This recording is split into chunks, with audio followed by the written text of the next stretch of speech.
Now we're live. Go live. The fact I've dropped like 5% of the frames. 6, 7, 8, 9. No. That just reminds me of a joke where it says like you have 10 to live. 10 what? 10, 9, 8. Yeah. Yeah. I guess I'm gonna record it just in case. Yeah, I might have to because my like the sort of bars like on the Wi-Fi sort of thing, and when you're in calls, yeah, mine's all the way at 0. So yeah. Poo. Poo. I agree.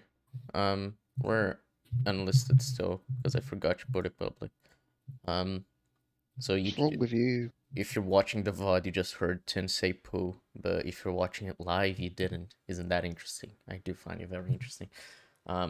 Hey everyone, how are you doing? Today we're here to talk about Doctor Who and things relating to that. Jab, hi Jab.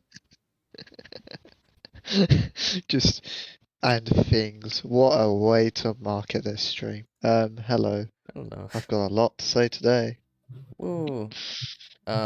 Yeah, just as for today, because I may or may not have forgotten that we were doing the stream, so I didn't remember to invite anyone. But you know, it happens.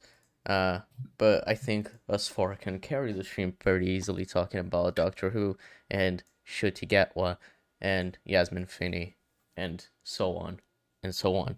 So yeah, how are you guys doing? I meant that question for the three of you, but if you want to stay silent, that's fine. The three of us. Oh yeah. I'm not talking to chat. So I will go first because I'm the winner. I'm good. So don't say no one cares. I'm good. I just finished uni, which is nice. No more of that shit. And I could already be in a full-time work because I work part-time due to uni. I could already be in full-time, depending how this interview goes. So yeah. Oh, and I've got 2 kids. What a busy week. Well, it's going to be a busy month. So. Yeah. Oh, and I've got Killers on Monday. That's nice. Very nice. Stop rubbing it in. I have the Killers on The 4th 8th, on Sunday. Oh, 4th.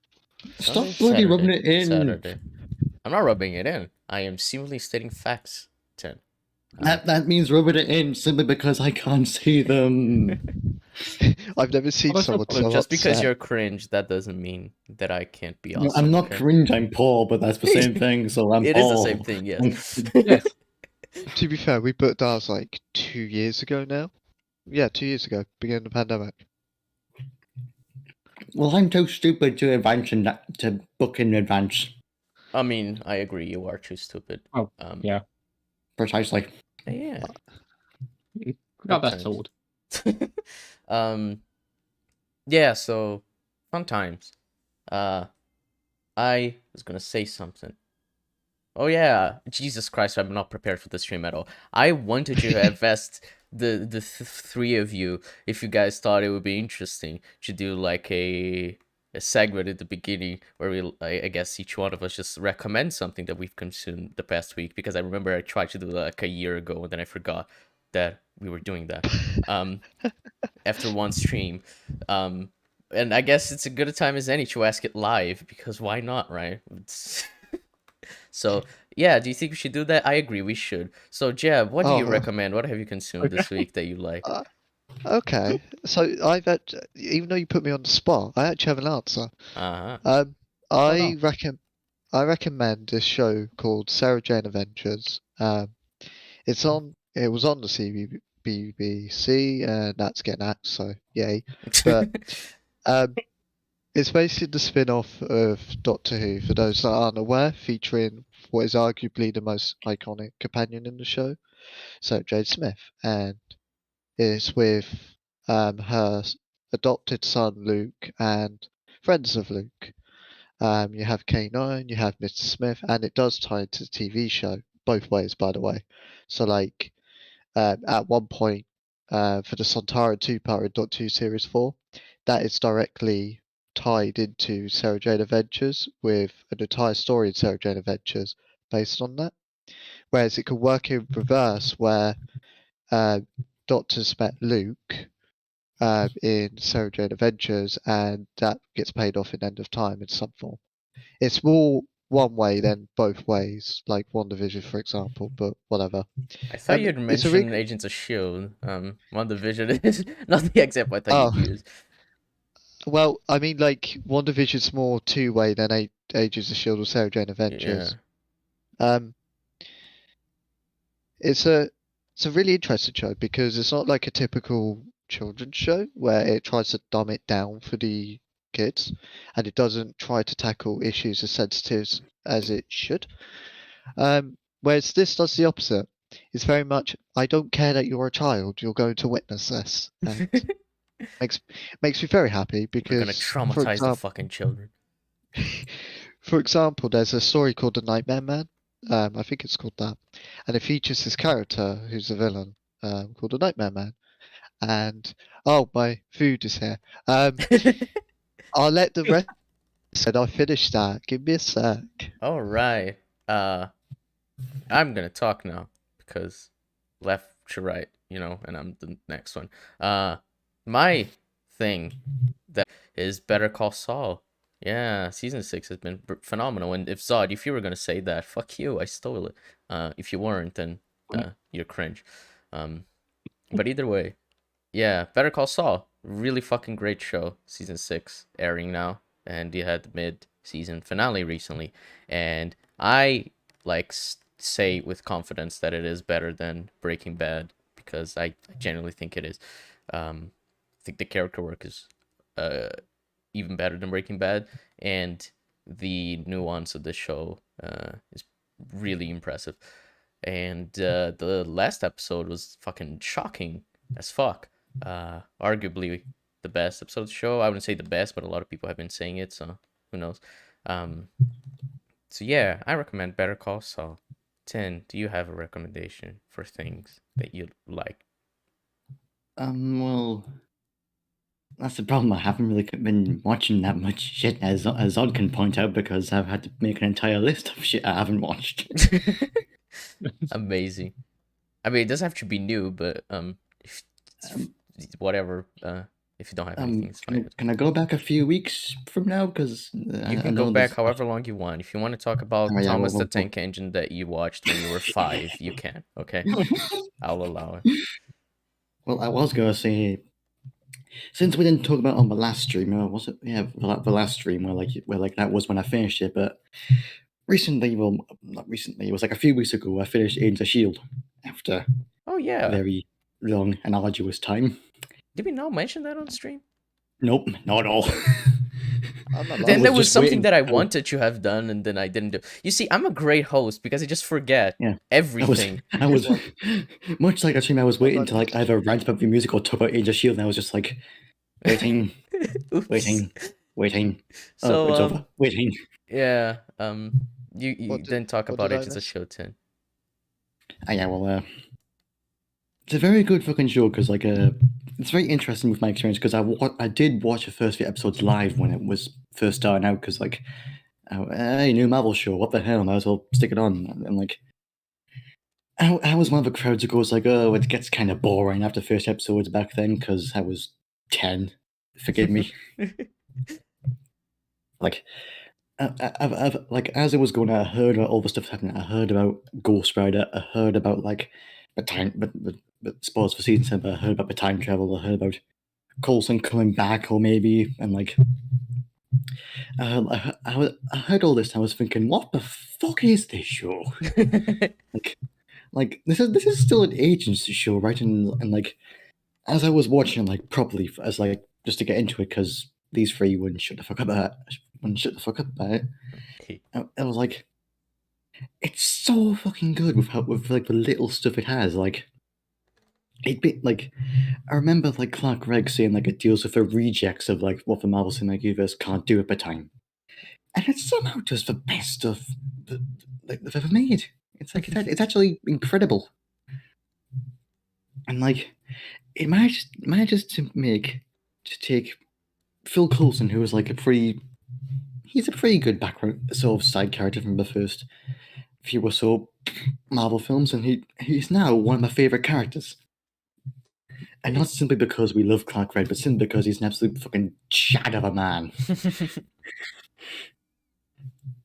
Like, and also it gave us fucking Fitzsimmons, which is like, that's a fucking phenomenal fucking romance there. And I'm not a very good romantic type, but even I can tell that's a fucking. It's the best on-screen relationship I've ever seen. Definitely, like, hands down, best one I've ever seen. Mm-hmm. And also just a lot of the characters are just really, really awesome characters. Like, even, like, so I guess kind of spoils for season 7. Wait a few seconds. Right, if you're still listening, fuck off. In season 7, they pick up Agent Sousa from like the 1950s. Was it? Yeah, the 50s.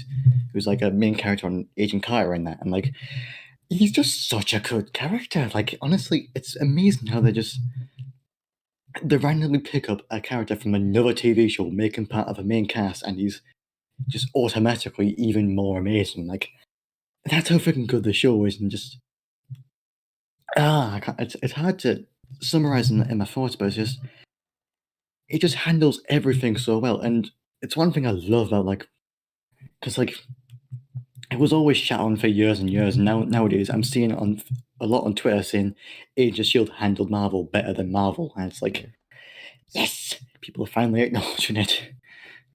Yeah, we have a small but dedicated fan base. As small but dedicated. May would say, yeah. But yeah, it's like fucking phenomenal. I'd highly recommend it, and don't spend 2 years trying to watch it like me. But yeah, like that's for me. Yeah, on to you, Zod. Yeah, Zod, it's your turn. Well, I mentioned it on Twitter already, but I've recently started rewatching Succession. Yeah, Succession's great. Yeah, I saw it for the first time quite a while ago, and yeah, obviously I enjoyed it. But I can't really remember how I heard about it. I think it's just one of those ones that you just see in the trending tab every now and then, and you're like, "What the fuck is this? What people are talking about this apparently?" And then I look into it, and it's created by one of the people who wrote The Thick of It, which obviously got me on board.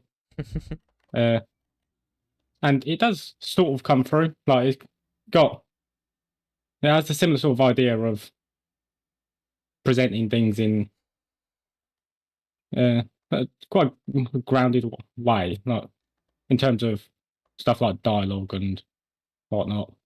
But the dialogue especially works fantastic in this show. Like, it all flows extremely well. They talk just like you'd expect real people to.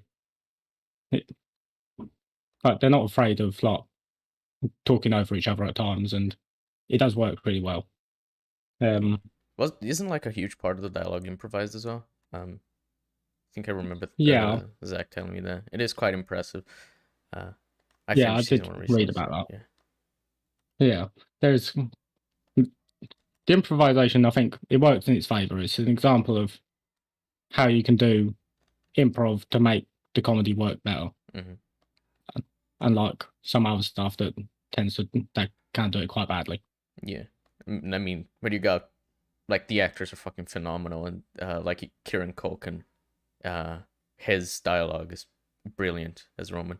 And I think a lot of the improv he does, I think it adds a lot to the character, because you can tell sometimes where it's just him talking, because of how like absurd it is, and it really comes through. And his character has a lot of personality, for example. So yeah, that's the thing. You have to get, but for a show like this, you have to get like actors who will properly get into character, and really sort of stay in there and just roll with whatever's thrown at them.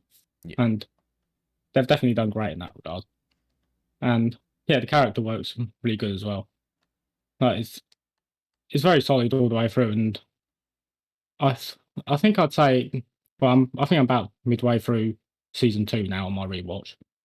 But from what I remember of like Series 3 and that, and the rest of Series 2, I'd say I think it gets better with each season so far. And I'm very much looking forward to Season 4. And yeah, I very strongly recommend it. Yeah. I finished Season 1 recently with the Thought Theater, and I love it. So I recommend it too. And my recommendation means more than Zod's, as everyone knows. So yeah, listen to me, don't listen to him. Yeah, makes sense. But yeah, that was the recommendation corner. Woo! No, it We wasn't. did it. Oh yeah, Jeb, you didn't finish No, your thing. You need to finish it. Yeah.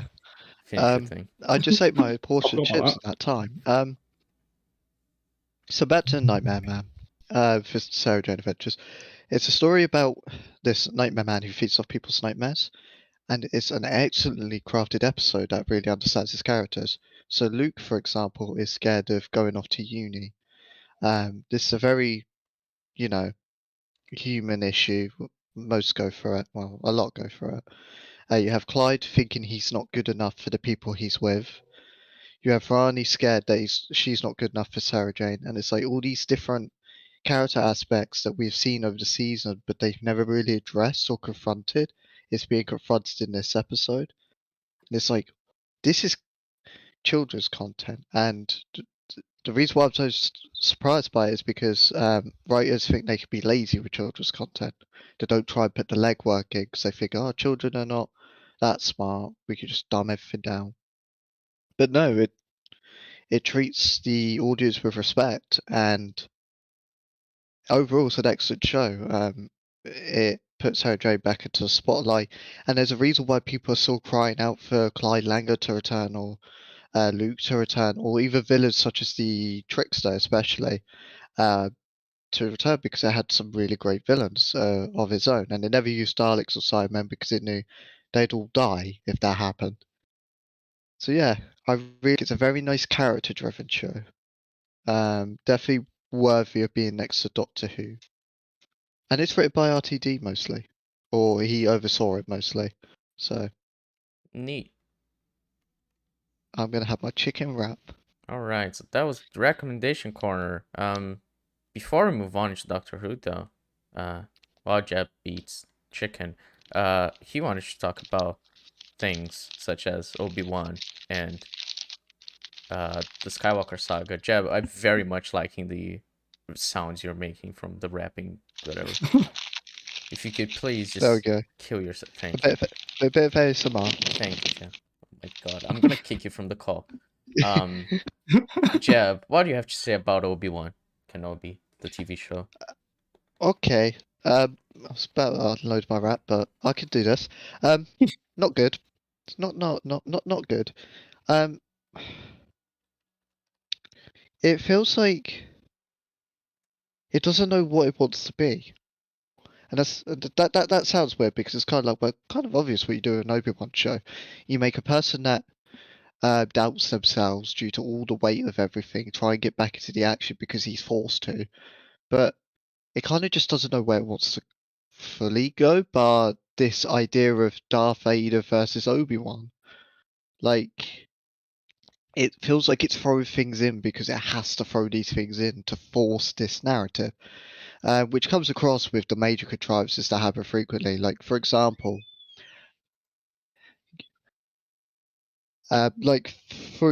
you have the Inquisitors on Tatooine. That's where Obi-Wan's on, right? Well, there's also a Jedi there that just happens to be trying to find Obi-Wan, which is why they're there. But I have no idea how this Jedi is finding Obi-Wan because Obi-Wan's keeping hidden. Meanwhile, Luke is also on that planet. And they get the Jedi. But then they go for this really old connection between Leia and Obi-Wan, and it just happens to bring Obi-Wan over. And it's like, it's just so much being forced all together. And then you have to add it with the fact that Leia is Anakin's daughter. That they just so happen to kidnap this person. They may not know it, but it kind of causes a meta issue. It reduces the believability.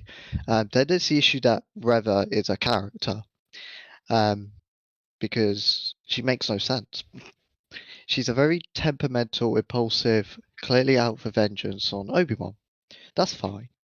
That's a fine character to have. The problem is she's with the Grand Inquisitor and Fifth Brother, and they only want patience. They want to go through things as civil as possible, cause as little as attention as possible. Reva doesn't. Reva wants everyone to know who Obi-Wan is, and successfully does that with the bounty hunters. She slices people's hands off, specifically one. She tries killing people or doing ways that they never would, and she is still doing her duties. I don't ask me why she was even on this operation. She's clearly impulsive and they want to do patience. She ends up not killing the Grand Inquisitor unless they want to contradict rebels, which I don't think they do. And she also apparently knows who Darth Vader is. Tells Obi-Wan. I don't know how she knows that, but she does. What else is there? Obi-Wan's now known to like all the bounty hunters. It's not even like they know the name; they know what he looks like now. And it's like, how will you go to protect Luke now from all this, unless you find a way to make everyone just suddenly forget in some form. Reva was able to use the Jedi mind trick on the person who was scamming to be a Jedi and yet somehow didn't get taken in due to rumors, but whatever. To get information where Obi-Wan is. She doesn't do this with Owen, who she suspects knows something about the Jedi. Specifically, she's after Obi-Wan and believes that could have been a lead. How would you guys compare Obi-Wan to The Mandalorian? I'll answer that. Book of Boba Fett, haven't seen, won't see it. I don't care about it. The Mandalorian. Character-wise, with the lead, Obi-Wan wins because it's building on a lot of what's already there, and Mando just doesn't have much. But I don't know. I have to say Mando's probably worse, but that's not a fair comparison yet because there's only been 2 episodes. Yeah, it's things could get probably much more worse. fairer if we get when we get to the end of the season. I haven't watched Obi-Wan or Book of Boba Fett, so yeah. I did watch the EFAP reaction show, and it seems really cringe. So that's my take.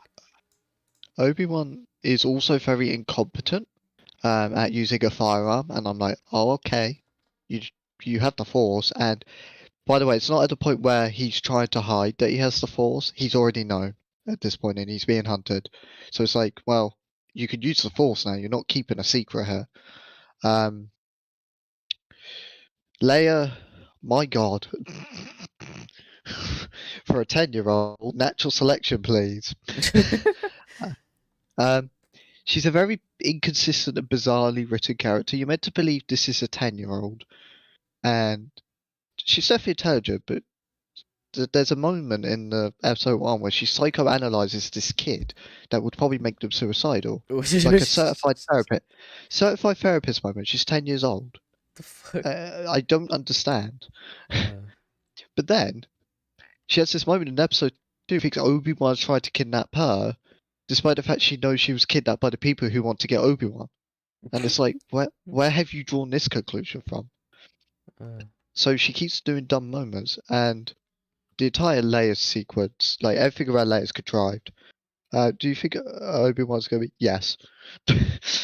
He's already got inconsistencies, but not anywhere close to assassination yet. But anyway, the Leia kidnap is so contrived because it relies on the parents knowing that Leia keeps running outside into the woods and getting lost. Well, lost, quote unquote, and they need to find her. But they have no security. There's no security at the place where she can run out into the woods, like at all. So someone could just walk in there as an intruder, just kill them all. Or she can run out and get kidnapped, which is exactly what happens. And I'm like, you know who she is. She's one of the most valuable children that's ever going to be. I hate this show. I hate it. I get why people are like enjoying it because it's Obi-Wan Kenobi and you know what it's building towards, but I don't fucking care. I have no investment in it. And the reason being is, and I thought of it as I was walking around this room, it's because the way it's trying to get to that big payoff, I don't care about the setup. I'm already not invested because none of it works. It's all well and good having this big climactic fight between Obi-Wan Anakin, but I want it to make sense. I want to have stakes driven into it by what happened in the prequels. I want to care about the show. I don't want it to ride on nostalgia like other properties have, and it is already, and it's annoying me. Obi-Wan in Episode 1 gave me TLJ Luke flashbacks. No, he has. I don't agree. I don't agree he has a big character assassinator. I don't agree that he's a TLJ Luke at all. What they're trying to aim for is that Obi-Wan doesn't trust his instincts anymore. Well, doesn't trust his abilities anymore because, well, Anakin. He has led to the entire fall of the Jedi Order in his mind, and that's it. And the thing is, that's actually justified compared to Luke, because we saw the turn of Anakin. We saw that. We know why Obi-Wan thinks that. Whereas Luke tried to attack Thingy just based on a thought, and then that just kind of destroyed everything. Kylo Ren. So we get very little context, and the context is justified. We know what it does for Obi-Wan. And the fact is, he also wants to protect Luke. He knows his duty is Luke. The issue comes, it's not very well explained. Like, it doesn't justify it as well as it should, because it just brushes over it. Like, you got a season worth of stuff with Obi-Wan and his character, and it just goes away with it within like 2 episodes at this point. There's a literal scene with Bail Organa where he just goes, "Get over it, just get over it, go save my daughter." And I'm like, this man has led to the entire fall of the Jedi Order in his mind. He is the reason the state of the galaxy is today. That isn't just going to wash over for him. Like, I'm sorry, he gets PTSD nightmares every night by the looks of it.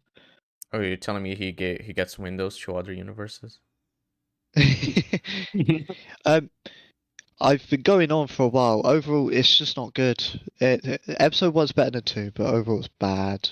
The most coherent character is Bail Organa, I guess. He has one major issue, but that's about it. Obi-Wan he's not to the point where I go he's irreparably damaged or anything. He isn't there yet. I'm concerned he will be, but we'll see. I'll put it the way I buy his attitude if this was Sep. This is the halfway point. Well, I don't know if you can do that. Because I don't know if you could put a definitive, like, well, not even definitive, it's arbitrary. You're putting like a line on when the PTSD should stop, or when he should be like, no, I'm willing to help, which I don't agree with, because once you're in a cycle, you're going to be in that cycle ongoing and ongoing. And it's only just him, by the way. He doesn't keep really in contact with anyone. He tries to with Owen, and the only duty he cares about is when Luke is ready, he will train him. Because he knows that is the only way they win. Anything else he does is meaningless. And that's on him. So I don't know, I don't think it's unjustified for him not to immediately seek out to save Leia. But yeah, Obi-Wan. What a shit show. Very cringe from what it sounds like. I probably not watch it. I do not care about Star Wars anymore. So yeah, we ready to get started with Doctor Who? Is there? Oh, did you want to talk about Skywalker Saga? Yeah, Jeb, how's it going? I've done all the levels 100%. Yes, I'm a madman, I know. I've collected everything, and I'm now just doing the open world. Several issues. The first issue I count when I was doing the open world, I wanted to buy everything first because I have like the max studs currency and I have a lot of money. There's an issue with that. If you do a certain way, every time the second character you buy, you can't buy them. You have to exit and go back on. So instead you have to do the other way, which is you press something on the D-pad. And whilst that way is fine, I want the other way to also work because that's bad game design. Yeah, for something it's not work, it's not ideal. Exactly. So someone goes, well, surely this quicker way, you just do that. I'm like, I don't care. It's still bad game design. Also, there's the issue that you can't go to a specific character and buy them. After you've bought one, you have to scroll all the way through manually. That's not good. The open world it isn't enjoyable. It's very basic puzzles. Very basic puzzles. I know that's like in other Lego games, but there was a sense of immersion you have, which is not happening here. Don't know what it is. I think it's just where everything just isn't so intuitive. And you're aware of all these glaring issues, so you kind of get taken aback. Well, yeah, I can kind of, I guess, attach to that. There are a few moments where like you have those boxes that you can only move with being a Jedi, and I was like, oh, there's a kyber brick there. I'm gonna put some on the box because I'd only seen one of the boxes or like two.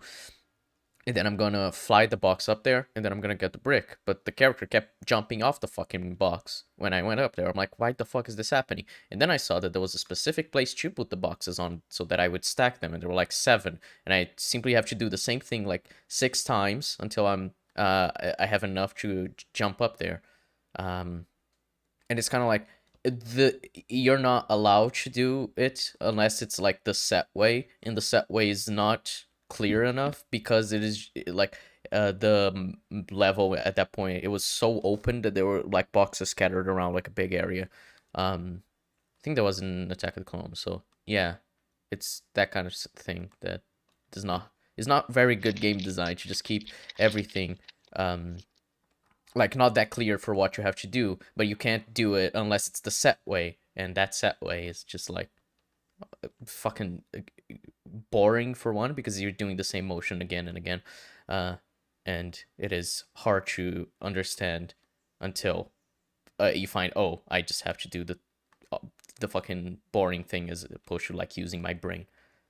Yeah, it's even worse in the open world, because at points you just wantonly running around to try and find what you're meant to do, because it's not very. It's fine, in the sense of a puzzle being difficult, but I want that puzzle to be accessible. I want it to be clear and intuitive. It's not. And the UI is always against you because you have what's a collectible detector, and I know why they'd go with the force ring, because you're using the force to sense something nearby. That would be nice if you made some customization to it. So like kyber bricks could be blue, characters could be a different color, and so forth. And if you didn't make the objective marker a small blue arrow, that kind of blends in. Because at times I'm just wandering around aimlessly, like with the camera, trying to find where the fucking objective marker is. Oh, and also, whilst I'm collecting kyber bricks, there's certain like rooms that say 0%, to indicate you haven't cleared this room, but there's nothing in that room, so I can't tell. Like, do I go to a different planet and I do a quest, and then I unlock that quest all the way onto the other planet to clear that room? Like, I have no idea. Now, what the game does is tell you to buy rumors, but I'm like, well, I shouldn't have to buy rumors for something that should be quite clear. Did you get any of the new capital shit since the update? I don't know. I haven't checked. I will have to. But it's just, I shouldn't have to buy rumors for something that should be communicated better. At least. What else is there? It's so derivative. It feels like it doesn't feel like I'm just getting these new things. I'm just like, well, I just got to hit 100%. I'm not feeling like I'm exploring this vast world around these characters, and these collectibles aren't just collectibles. They're important to unlock all these cool characters I'm excited for. It's just none of that. especially when the character variety is so shit, but I'll talk about that in my video. And the missions I've done so far have been pretty much the same, and some of them get glitched, and I don't know why they get glitched. So, for example, at the diner, the one in, is it Attack of the Clones, where you had to ask the questions and map the food correctly? Yeah. That random, well, you have a side quest there, and you have to find people that stole a pizza and went to another planet, and then there's like a small boss fight, which is nice. Then I have to force them to go outside. The first time they went outside and they disappeared completely, lost forever. So I had to reboot my game. And I was like, okay. The second time I entered the room, did load the room. it was an infinite loading screen. Had to reboot the game. Nice. And I'm just like, why are you making me endure this? Fix your game. It's not. It's not hard to have a functioning loading screen. They still haven't fixed the stud issue. I think there's still an integer overflow there. On the galaxy map that it shows different, the number you have. Yeah, you could easily exploit an integer overflow. I'm like, thank you. I don't like the game. We will get to Doctor Who, don't worry. I don't like the game. I wouldn't recommend it. Is that all we have to say about the Skywalker saga? It is not the Suicide Squad, actually. Oh, well, it makes me feel like I want to be in a Suicide Squad. Alright, that's fair. Alright, well, Doctor Who, are you all in the Watch Together room? And is Tin back? Oh, yeah. I'm in a Watch Together room. Okay. Yeah, because I saw your message, but you were still muted. Yeah, it's Doctor Who. We haven't talked about this on ECUM yet, which is interesting because you'd think we would, but it may just be because I forget to bring up topics during ECUM, and then after the stream's over, I'm like, oh yeah, I forgot to say that. But anyway, before this video, I was gonna say, yeah, to give me time to eat my wrap as well. I'm shithousing this. No, we haven't played Xenoblade. I don't think any of us have. We should give our thoughts on the Ncuti Gatwa, Yasmin Finney, all this fucking Doctor Who stuff as well, just so people know what's like when we get into this video. Yeah. So I'll go last. 14th Doctor was cast, and he's Ncuti Gatwa, the actor from Sex Education, a show that I watched one episode after he was announced as the Doctor, and I really enjoyed the episode, but he didn't have like that much to work with on that episode, at least. But he seems like a fine actor, and from the interviews I've seen, he seems like a good guy as well. Just neat. He seems quite passionate about the role, and I quite like the fact that we're, having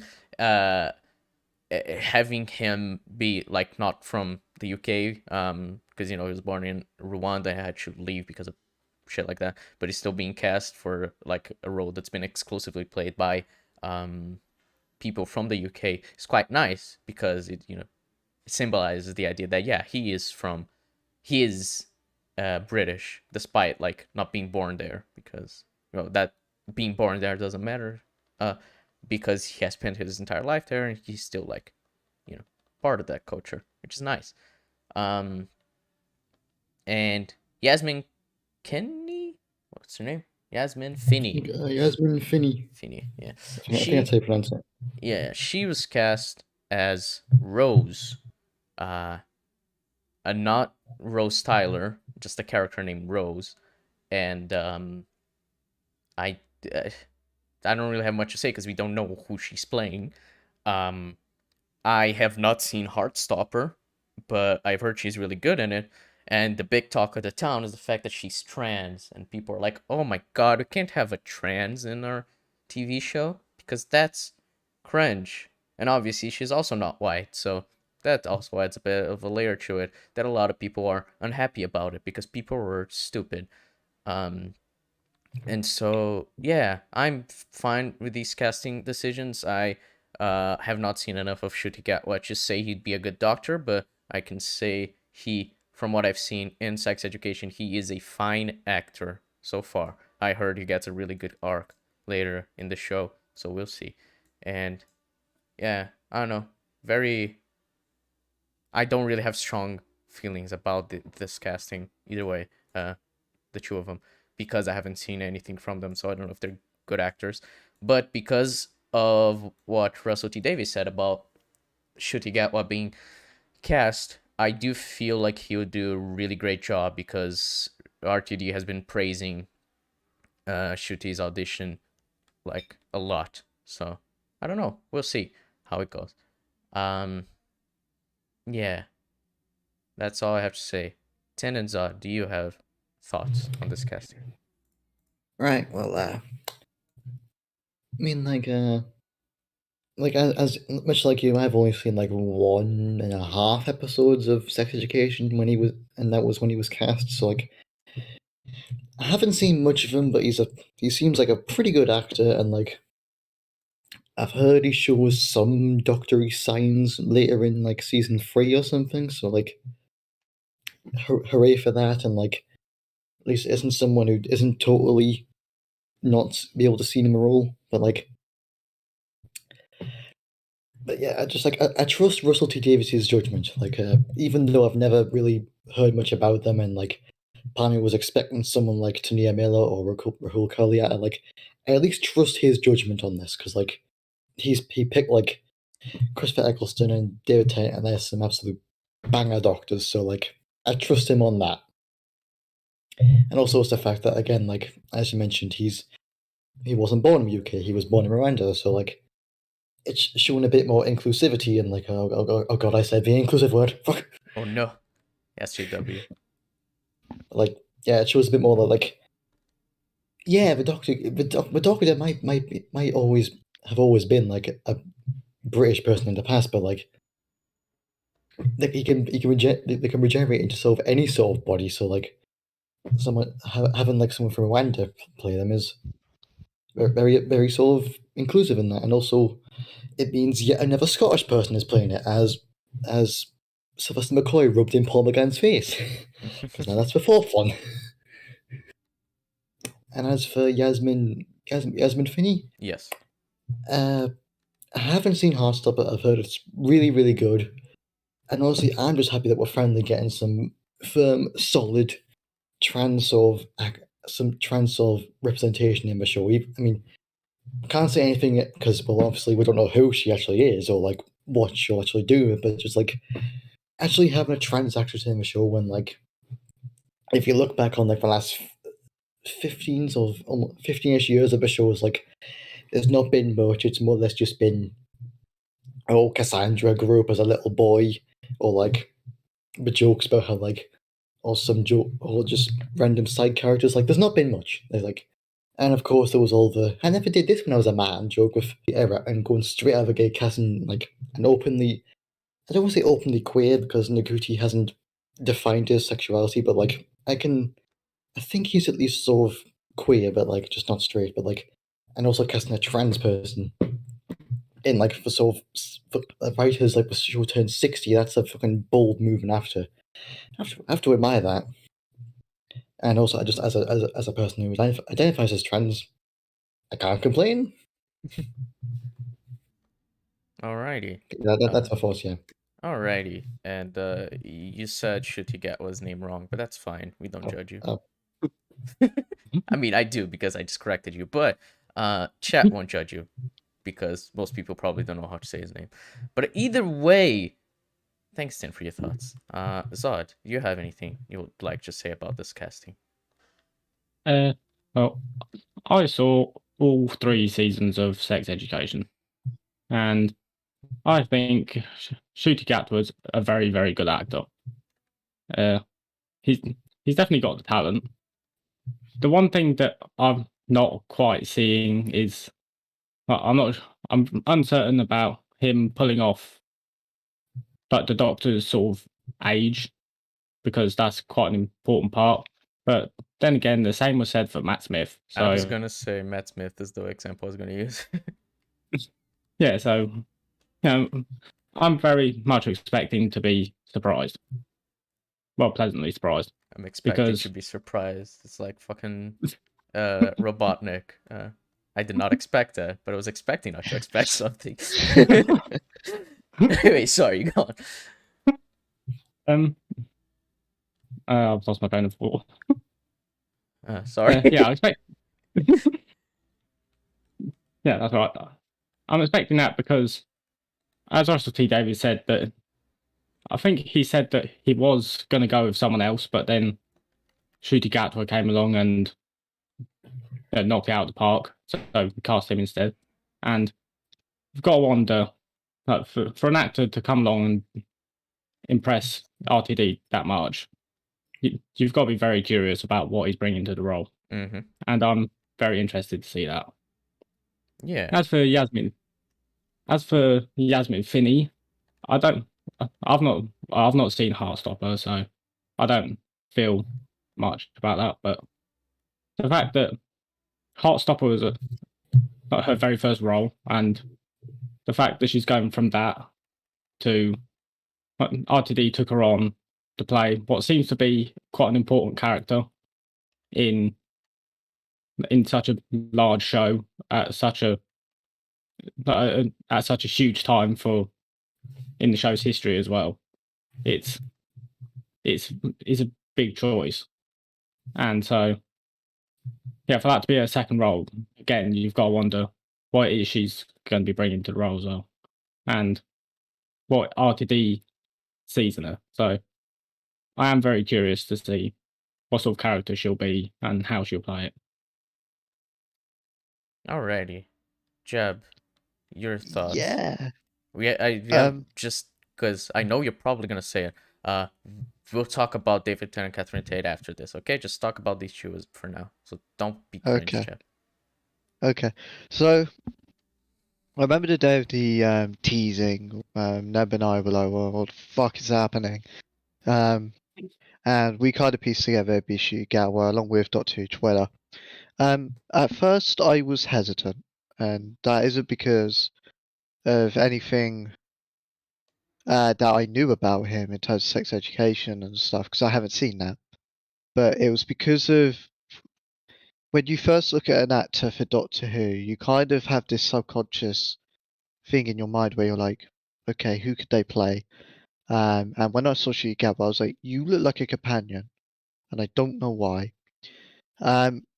Thankfully, over doing research into Ncuti Gatwa, his own personal life with his moving to Scotland due to the Rwandan genocide, his interviews, the way he carries himself, I was like, okay, I'm starting to see more of the Doctor within you. And whilst I haven't seen Sex Education, I will get around to it. I've been recommended it by a friend. I'm confident, very confident. I feel like this is RTD's version of casting Matt Smith. We don't know, Matt Smith to the fandom is right up there, included with casual audiences. They tend to have dropped out at Peter Capaldi. And it's also because I think RTD just knows what a Doctor is. He casted Christopher Eccleston, and he had a clear vision for that, and you can understand why Eccleston got that role. David Tennant even more so. No disrespect to Eccleston, Tennant just had more time to flourish and carry out that vision. And I feel the same is going to be with Ncuti Gatwa.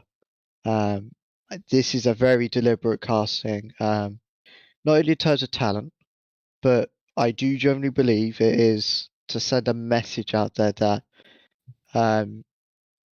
just because I'm in charge doesn't mean that we're not going to be inclusive, whatever. That is a false fact. I've always been inclusive.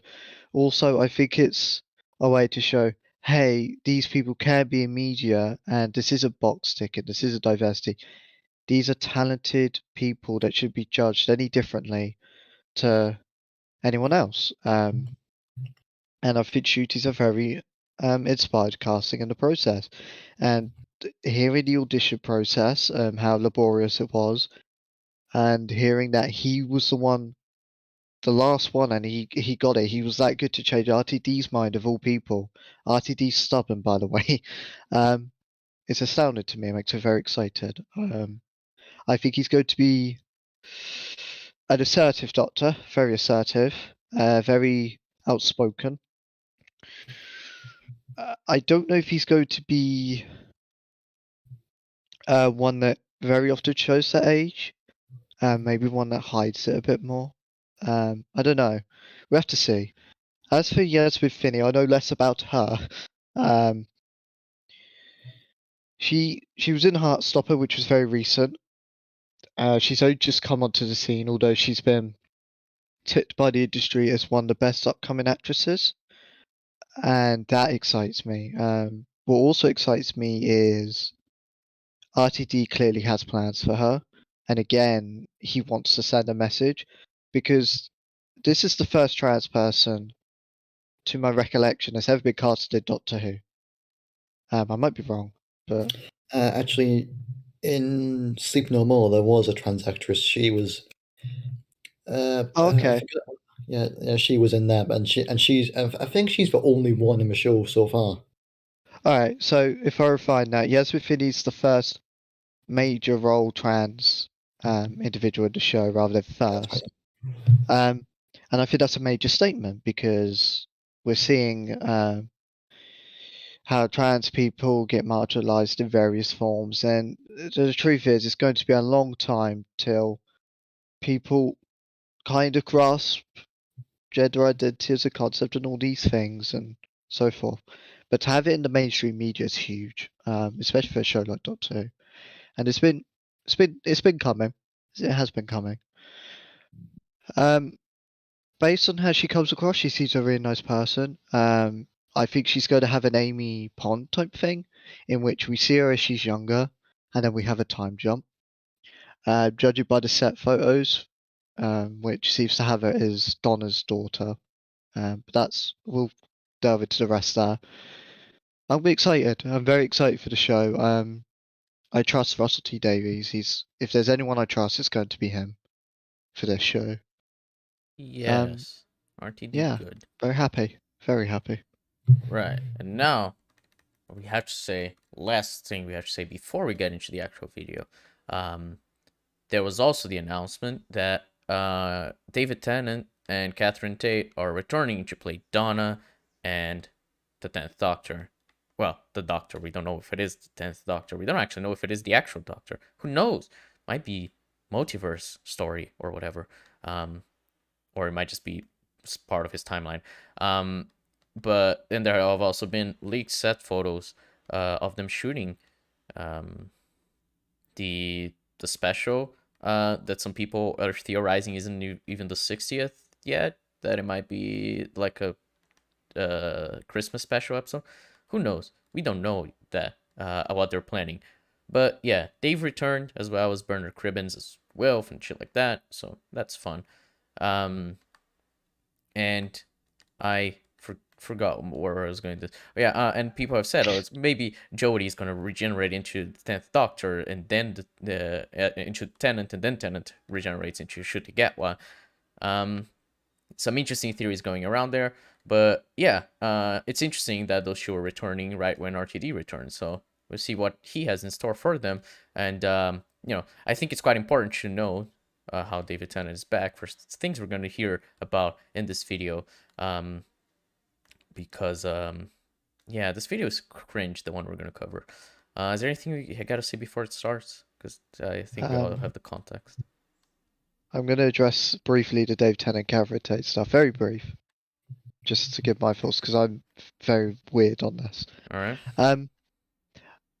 I'm skeptical of them being back.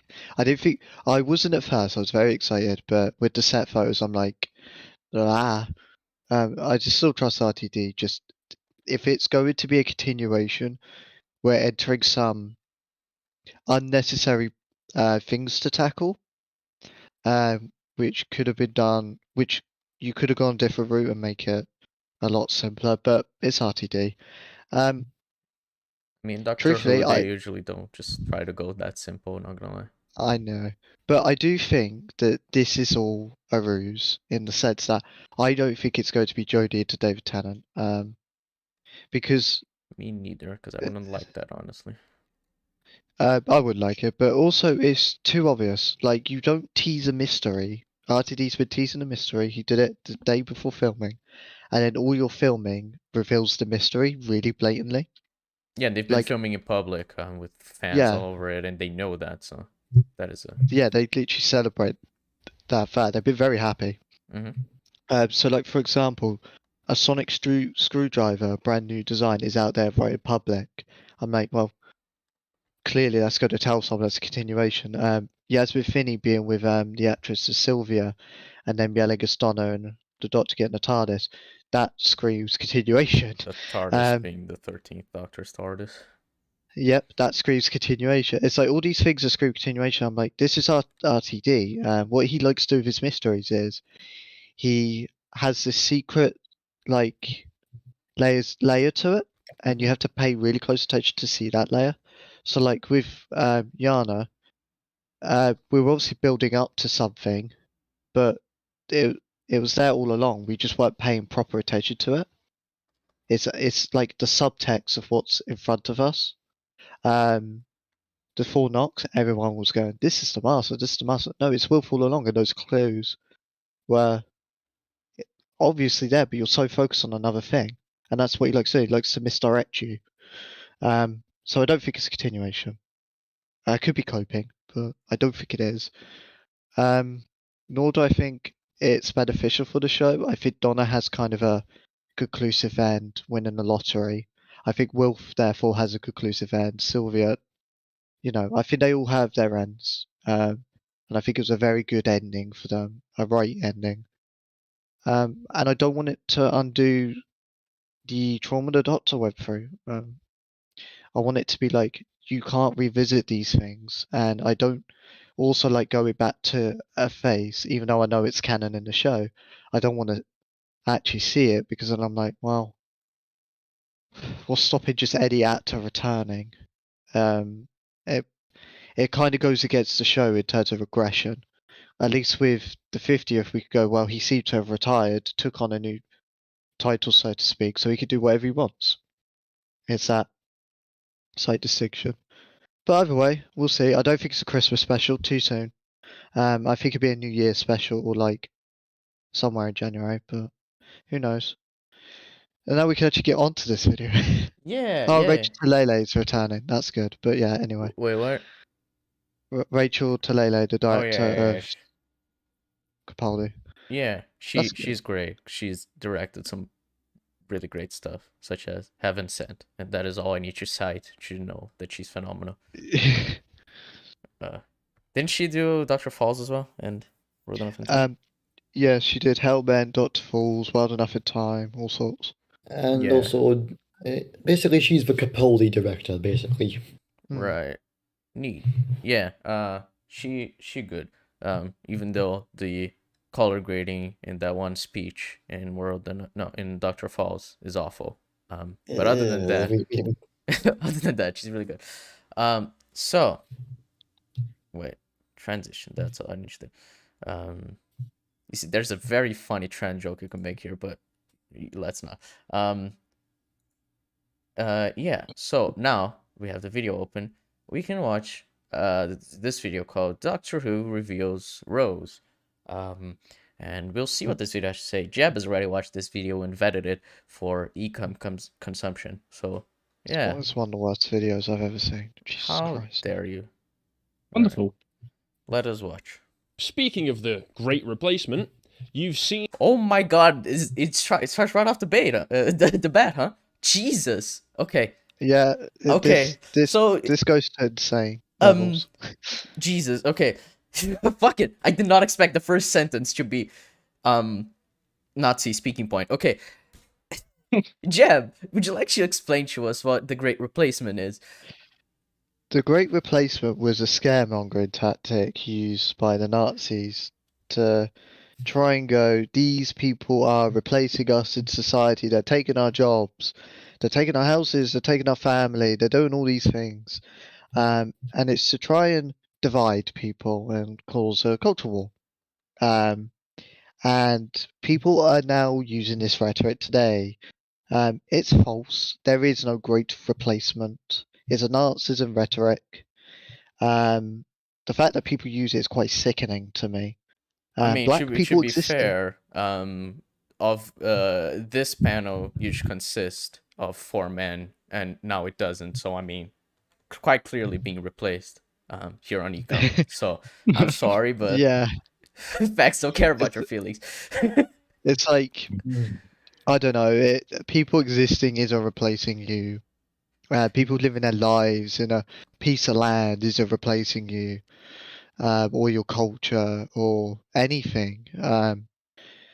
It makes it richer, and I think these rhetorics generally need to die out. And the fact that these people have platforms, and they have quite substantial audiences, is quite startling. And it doesn't matter what line of the political spectrum you fall on. You could be far right, like Sky, as she's ANCAP, or you could be far left like me. I don't give a shit. I don't think there should be any place for Nazism rhetorics, rhetorics that seek to harm each other, because human rights and existence transcends any political agenda. Yeah. But yeah, So not happy with this. yeah, this already started. All right. So, but hey, all we heard was speaking of the Great Replacement. As far as we know, they may as well just say speaking of the Great Replacement. That is a stupid thing that doesn't exist. So who knows where this video will go? Jab does, but yeah.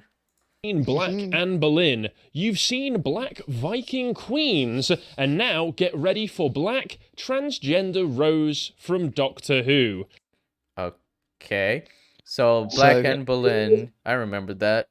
Has anyone watched that show? Because I don't think anyone did. No, I haven't. The first time I ever heard of it was this video. Oh, you didn't? Okay, yeah, I remember it. This was extremely controversial. I was like, I don't really care as long as the writing is good. Yeah, I remember especially because there was a conversation on NEFAP about it, where like, it doesn't matter. What matters is well written, right? You can just make these stories be different. And then Waller even said, if you want to make a story about like a black Hitler, you can still do that. As long as you make it well written, but you have a big challenge ahead of you, especially because of like how people are going to perceive it. So I don't think it's inherently a problem to do Black Anne Boleyn, because who cares? But these people do, and I guess it's replacing them because the role could have gone to a white woman, I guess. I don't know. Even though I'm pretty sure, from what I remember, her being black is a part of her character in the show. So the role wouldn't have ever gone to a white woman because the story wasn't written with that in mind. But whatever, replacing, I guess. Black Viking Queen. I think that's fine as well, because it's like just like a fictional version of history, where you make a Viking black, and it's like they're okay with it in this universe, but in our universe they weren't, and that's just how it is, because and they didn't have like that kind of culture. It didn't have like black people during that period in real life or whatever, because it's fiction. You can change these things, and as long as it's internally consistent, I think it's fine, especially when it's just like, oh, it's a Viking story. Those usually are like not accurate at all. Like the fucking classic Viking helmets, those like weren't used in real life. Those are like created for fiction. So like I don't know. But yeah. And now we have, yeah. And then they mention Rose from Doctor Who being a black trans character, actor playing her. She's not the same character as Rose Tyler, but we'll see. They haven't said it is yet. They just said. But spoiler. No, yeah, No, yeah. Don't worry. Don't worry. They know. Yeah. No. So they haven't said it yet. That she is Rose Tyler. She's the same character, who's just been recast, I guess. I don't know. But they will. But my issue is, let's just continue the video. We'll see, because they say a lot of this. Jeb, do you have something to say before we move on? Yeah, I want to add to the whole making history in a certain way, whether it be black to white or whatever. It's naturally contextual. If you're trying to go for a historically accurate drama, yes. If you make a historically accurate white person into black and vice versa, that's bad. Not in the sense of, oh, it's bad that this race is playing this race. It's also bad in the sense that this is an inconsistency with what you're trying to establish for your universe. And that's a problem. If it's, as Sky said, completely fictional, I don't care, because you'll go for your own fictional world, and that's fine with me. Just you understand that you can't be completely historically accurate, or you have to not go down certain routes because of it, and that's completely fine. Whereas the issue with people like the Lotus podcast is any context where it happens is automatically bad, and what they like to cite is, well, if you did this to a black character made on white, people would complain. And I'm like, well, yeah, they would, but the reason being is because it's historically happened and it's had negative consequence, and naturally people will complain. Yeah, there is a big thing about how America especially likes to take credit away from black people and give it to white people. And how like inventions are credited for white people, even though black people came up with them. There are many examples of that. Now, naturally, you could go, they have a double standard, therefore, because they care more about black to white and white to black. And I'm like, if you want to go down that route, but it's also understand the optics behind it. It's a disastrous idea for any piece of media to do what black to white because of what it has connotations to.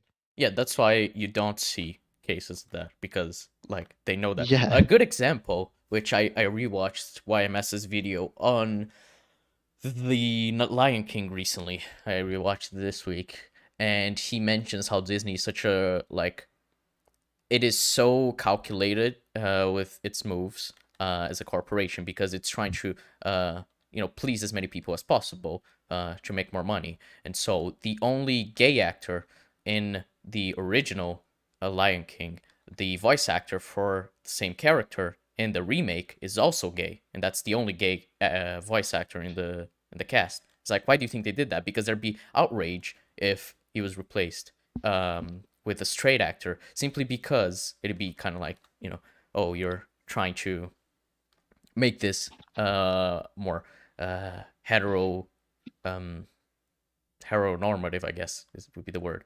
And Disney did that because of the optics. So, like, optically, they know that would be a bad thing to do. But changing an actor, a voice actor from if it was changing a voice actor from who was white, changing them to a black actor is fine. But if they did that the opposite, then Disney wouldn't do that. So they get another black actor to play the character. There's also the element that, and this is the issue that a lot of these podcasts and content creators have, including Nerdrotic and such. They like to assume that this is a utopian meritocracy where you will always get it only on merit and merit alone. That's not true. Mm-hmm.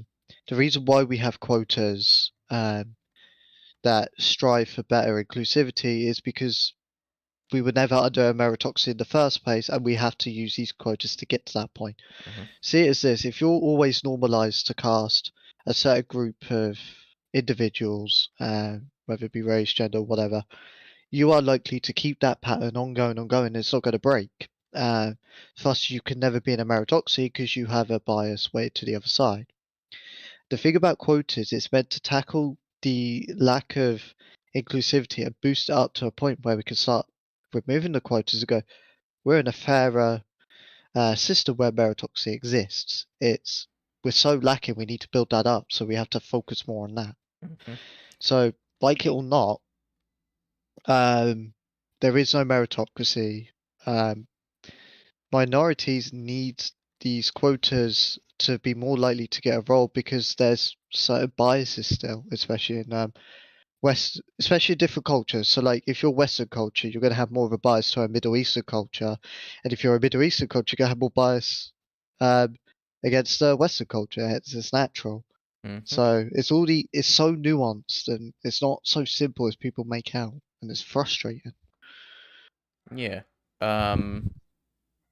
Yeah, and the last thing before we move on is that I don't know about the rest of you, but I'm perfectly fine with an actor being gender swapped, gender race swapped or whatever, as long as it doesn't, as long as it makes sense within the story. Either way, if it's black from white, white from black, or gender swapping either way from a guy to a girl and whatever.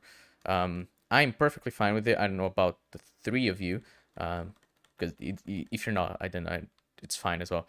But it's just like, from me at least, you're not gonna hear this double standard. I think it's fine either way. But the implication of why companies don't do this is what I was trying to highlight with mentioning Disney. It isn't that I think what they did is right. Is that I think what they did was calculated because of the perception that they would get if they had cast a straight actor to play the same character in The Lion King.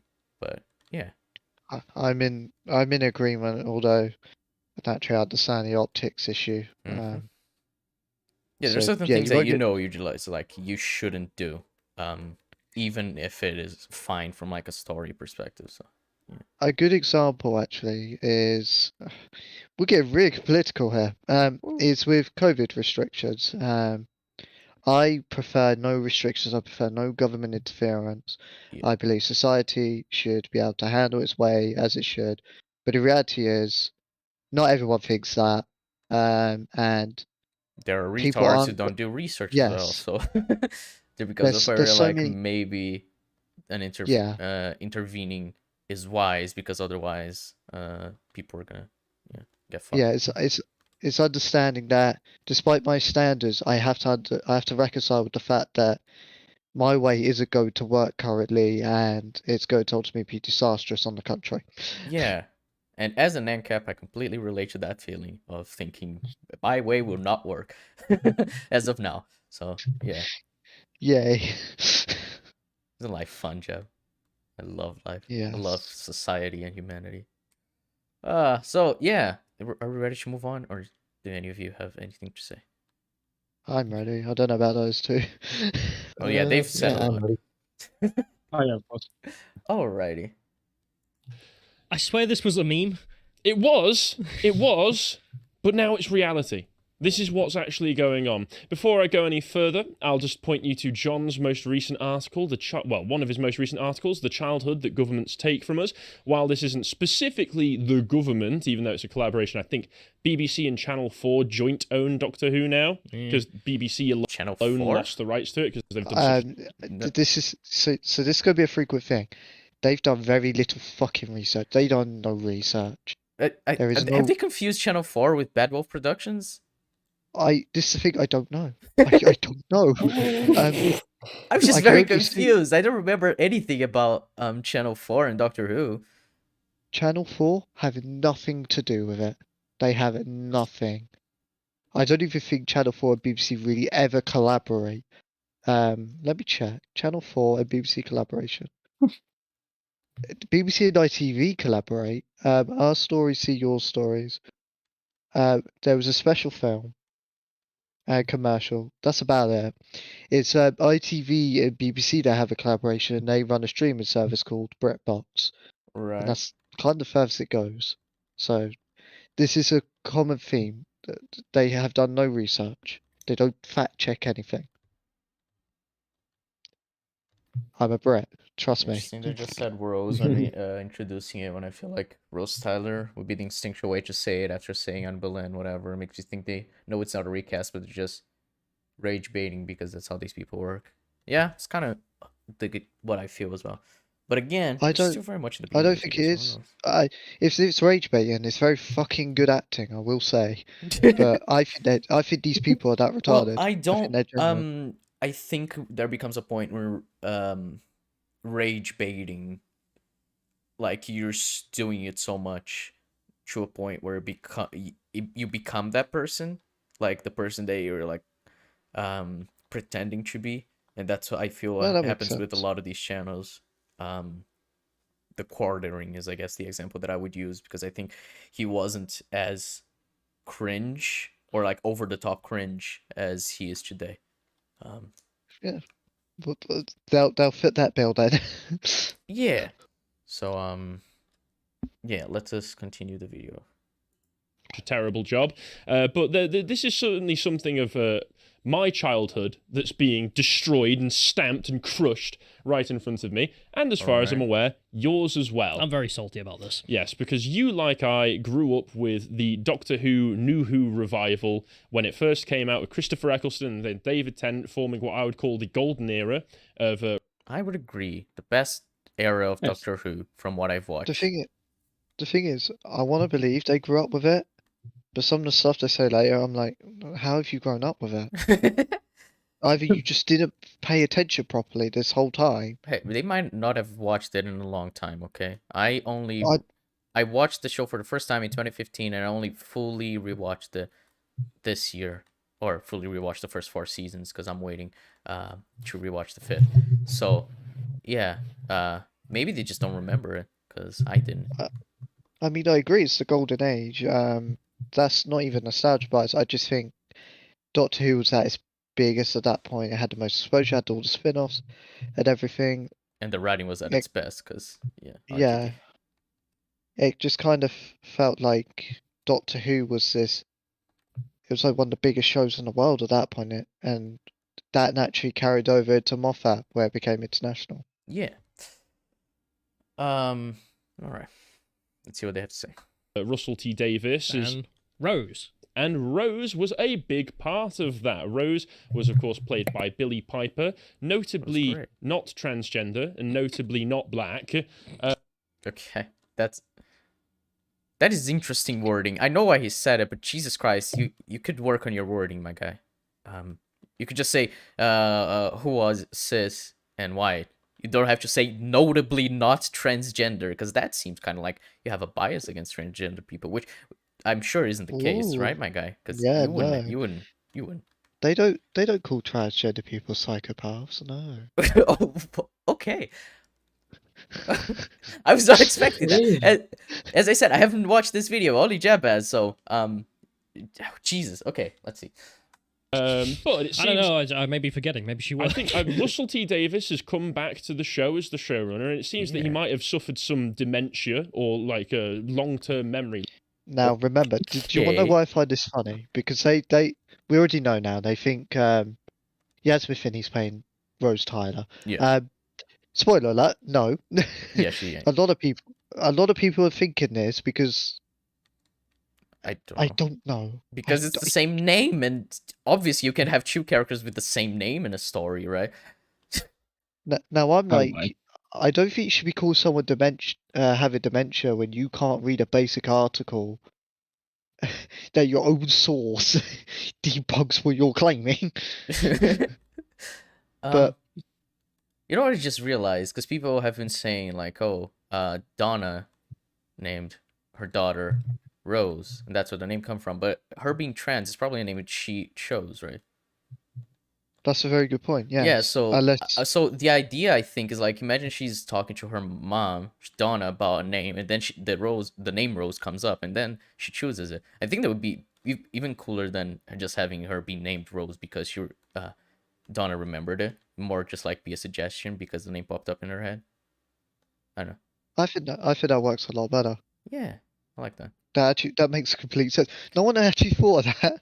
Yeah, people haven't really thought about that, but that just popped out into my head because like, wait, she's trans. Because like I was thinking, the fact that she's trans means that she chose her own name. So her being named Rose can't be like from, oh, she's the exact same character, because she can't be, because she chose her own name and Rose Tyler didn't.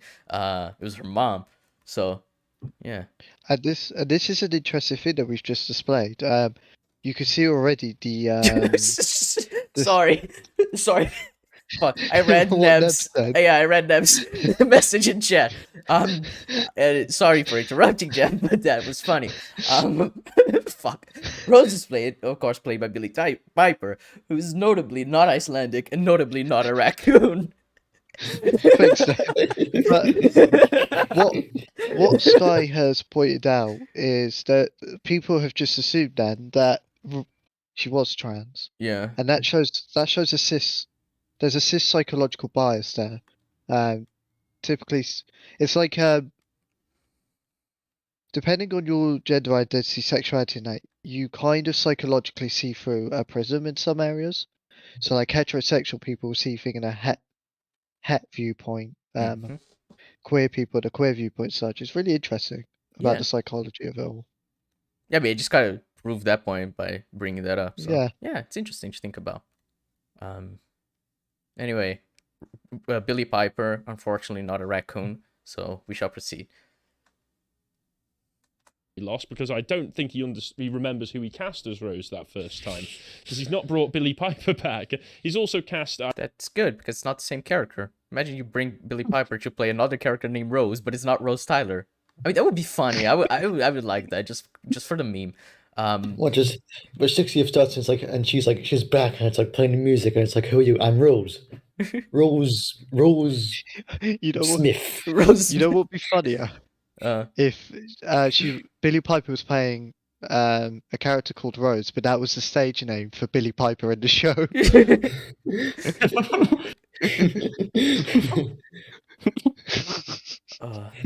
Yeah, but anyway, it's not the same character. It's become quite clear that they think it is. Isn't that interesting? It is quite interesting. Yeah. I've covered in a. Oh, sorry. You're gonna say something? I was gonna say basic reading comprehension is difficult. Yeah, like Jeb, if you could do me the favor of finding RTD's post when he says about Rose, because he says, "Oh, character named Rose. What? Why?" Yasmin Finney cast. Because I want to get the actual wording he used. But either way, the post RTD made, I think it was quite clearly implying it ain't the same character, and I don't know why he would cast a character named Rose and not just bring Billie Piper back if it was the same character, because like I think he has a brain, and so he remembers that Billie Piper exists. Seeing as she was also in the 50th, which was not that long ago. Oh, actually, that was like 10 years ago. Jeez. But you know. Yeah, not Doctor Who. Scratchy and Co for Billie Piper. Oh, that's hilarious. Rose Temple Noble. No, I want you. I meant the Instagram post that RTD posted. Oh, Instagram post. Yeah, because it's like, what character name Rose? What? Why? Who? I think that's basically the idea. I just wanted to make sure I got the wording right. But either way, there's the post. Whenever you want to post it, just wait. Yeah, by all means, when you're ready. Jesus, Billie Piper's 39. All right. Yeah. So the wording was here. Welcome to the Whoniverse. Yasmin Finney, the star of the wonderful Heartstopper, joins us for the 60th anniversary shoot, playing Rose. Another Rose? But how? Who? Why? Where? What? And he literally says another Rose in his post. So that isn't that interesting. But whatever. It's the same, except RTD in his own post said another Rose. I didn't even remember that. I just meant for like the who, why, how. That's why I wanted the post. So that kind of proved my point even further. So that's fun. That these people are retarded. So yeah. Yeah, it's just like another Rose. This must be the same Rose. I mean, yeah, of course. RTD is clearly lying when he says it's another Rose.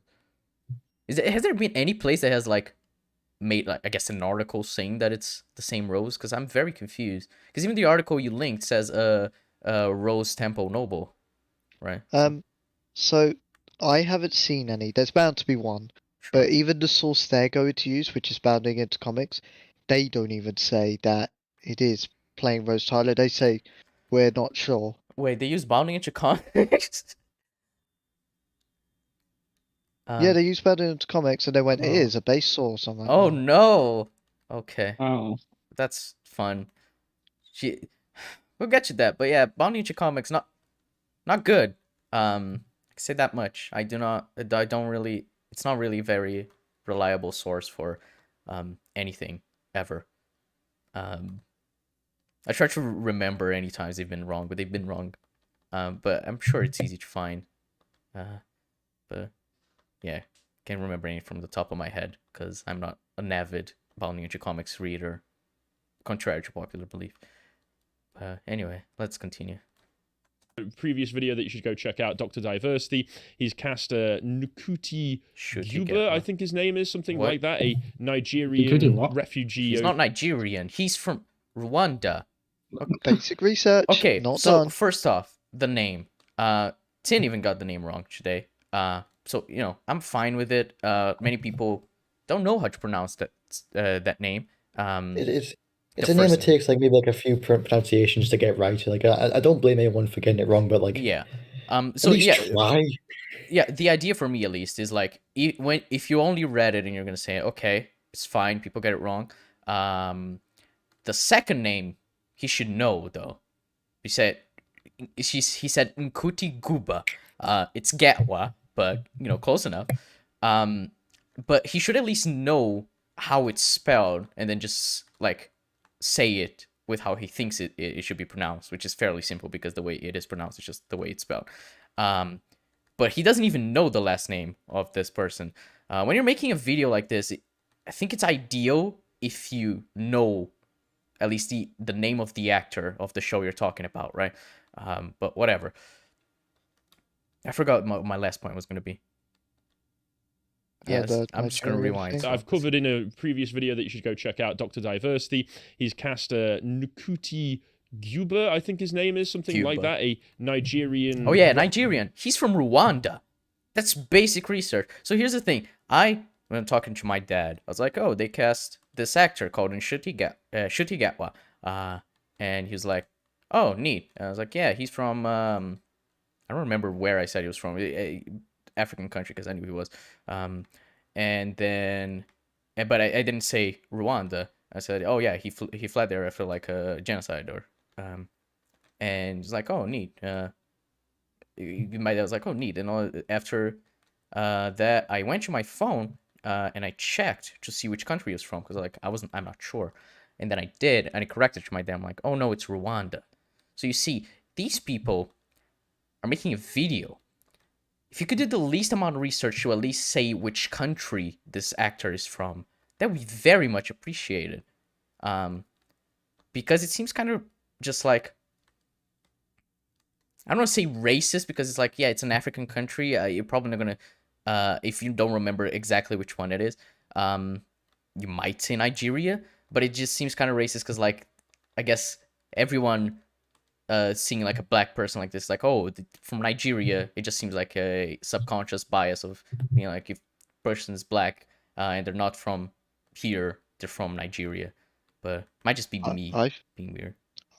I think it's racist, but for a different reason. I think it's racist because there's a clear difference in how they research things. If it's to negate the narrative, negate like black people or any minority, and to show better of cis white male, they will do deliberately more research. Whereas if it's something to put them in a good light, they'll do the bare minimum. And I think that's a racial bias or an overall bigoted bias. And this is the big problem. They're a big platform. They do have a following, and it's slowly growing naturally to the internet. And if you compare that what is a professional-looking stream, they're doing worse than amateur research. We're a very small stream comparatively, for example, and everything we'll go through today on these facts, they're fact-checked. They have sources. You could see them. You could prove us wrong on anything. We've even stated things on proving each other wrong already. It's like, it's disgusting to me. And you're like, oh, well, it's only a country, Rob. It's the principle that matters. If you can't do the basics, then everything else is likely going to be wrong, and it's going to be ran with. And it was ran with by someone called Aiden, and she retracted the statements, thankfully. But people like her will run with it, or people even worse than her, way worse than her. So yeah. Yeah. Sorry, I need to show this that Neb made. I think it's. What did Neb make? I think it's a very accurate representation of Africa. Yeah, it's a very accurate representation of how, you know, the world actually works. So yeah. What you do research for Kaluza? I know. It sounds like we're like really left-wing extremists, but I'm just like, I don't have time for this bullshit. I expect content creators to be competent. Yeah, I expect them to know the name of the actor they're talking about, but that's too much. What are the continents? Nigeria's Africa. Alrighty. Refugee over into Scotland as the Doctor now, so we've got diverse Doctor, which I wouldn't really care about if it wasn't so transparent, the agenda being pushed. What is transparent about it? They hired an actor that is black. That's apparent. You can't fucking dude. Season 2 of Agents of S.H.I.E.L.D. is when it started going downhill. They hired a black guy to play this character called Mac. Like, so apparent. Like, he even becomes director of S.H.I.E.L.D. as the show goes on. Like, dude, The Great Replacement. They're replacing Coulson. The first black S.H.I.E.L.D. director. Yeah, the first black S.H.I.E.L.D. director. He was the He was the first. first. There was no one before him. There was no other prominent black director before him. Nope. No. Obviously, we're joking, but this is the level this is. This is parody level. It's like, what agenda's being pushed here? Like, they're obviously going to go Great Replacement because I'm sorry, they're alt-right. I won't go so far to say Nazis yet. They're alt-right. And it's like, everyone around goes, hey, we hired this person based on their talent. And they're like, but you see, nah, I it see must be because through he's you. black. I see through you. Yeah. You didn't just do it for. Well, Yeah. it just seems like Anakin's right. It's like, I see through the lies of Jedi. Russell T Davies' truth. Now, Yeah. You cannot corrupt me with SJW-ness. now, I understand to an extent where people who have seen people go, well, we hired this person on talent. They're not actually talented. The sequel trilogy is probably a good example, where we've seen Ray Yeah, I was and gonna people say often Daisy use her. Ridley. Yeah. But it's weird because like people are like, oh, it's forced diversity to hire this woman when the character was written as a woman, so the forced diversity isn't in like the casting because it would be a woman either way. Yeah. That's where it becomes weird. I understand where one would start to get that distrust with the creative team go, well, this is clearly an excellent actor, especially when you go, well, they're not going to go their shit, are they? But the problem is this should be contextual. You should do it based on track record, and these people, I don't know how much they know of Russell T Davies writing. I know they loved the golden age of Doctor Who. So based on that very limited knowledge I have, I'm like, well, you've just flipped a switch here completely. And it's based on not only misinformation, but also based on your own biases, and you refuse to acknowledge anything.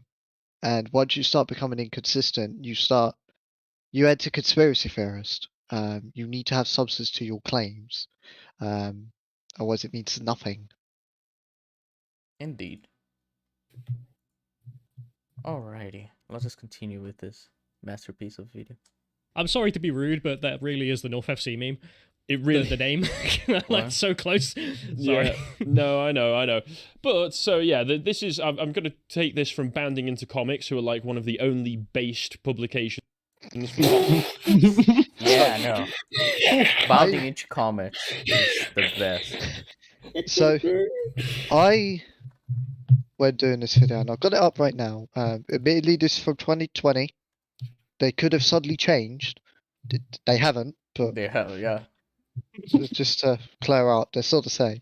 This is a Media Spies fact check website, and by the looks of it, they seem quite reliable. They seem updated.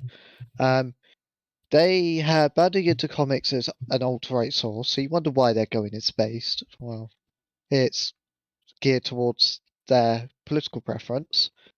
In terms of factual reporting, they're not like low or very low, but they're mixed. They at one point did a publication of a false story that got shared widely, and often they don't describe events very well. So don't use Bounding Into Comics as a source. Likewise, don't use far left fucking sources. Try and use what are objectively impartial as possible and are also truthful. Don't use if you use Bounding Into Comics, I don't take you seriously. Yeah. Likewise, if you use whatever far like, left publication. If you look at the names of the headlines for the publications, it's just like it is very clear that they're pushing an agenda rather than just like being objective, being like, oh, like actor. So, for example, there's this one: woke celebrities shamelessly politicize Texas school shooting, push for gun control, and urge voters to elect Democrat candidates. It is very clearly trying to push you in a direction of calling them woke, and then say, oh, they're shamelessly doing this, as if they're supposed to be ashamed when like gun control laws would obviously be related to a shooting. Like obviously that's what you'd bring up, and it is political. Whether you want to, like, there's no way to go about it.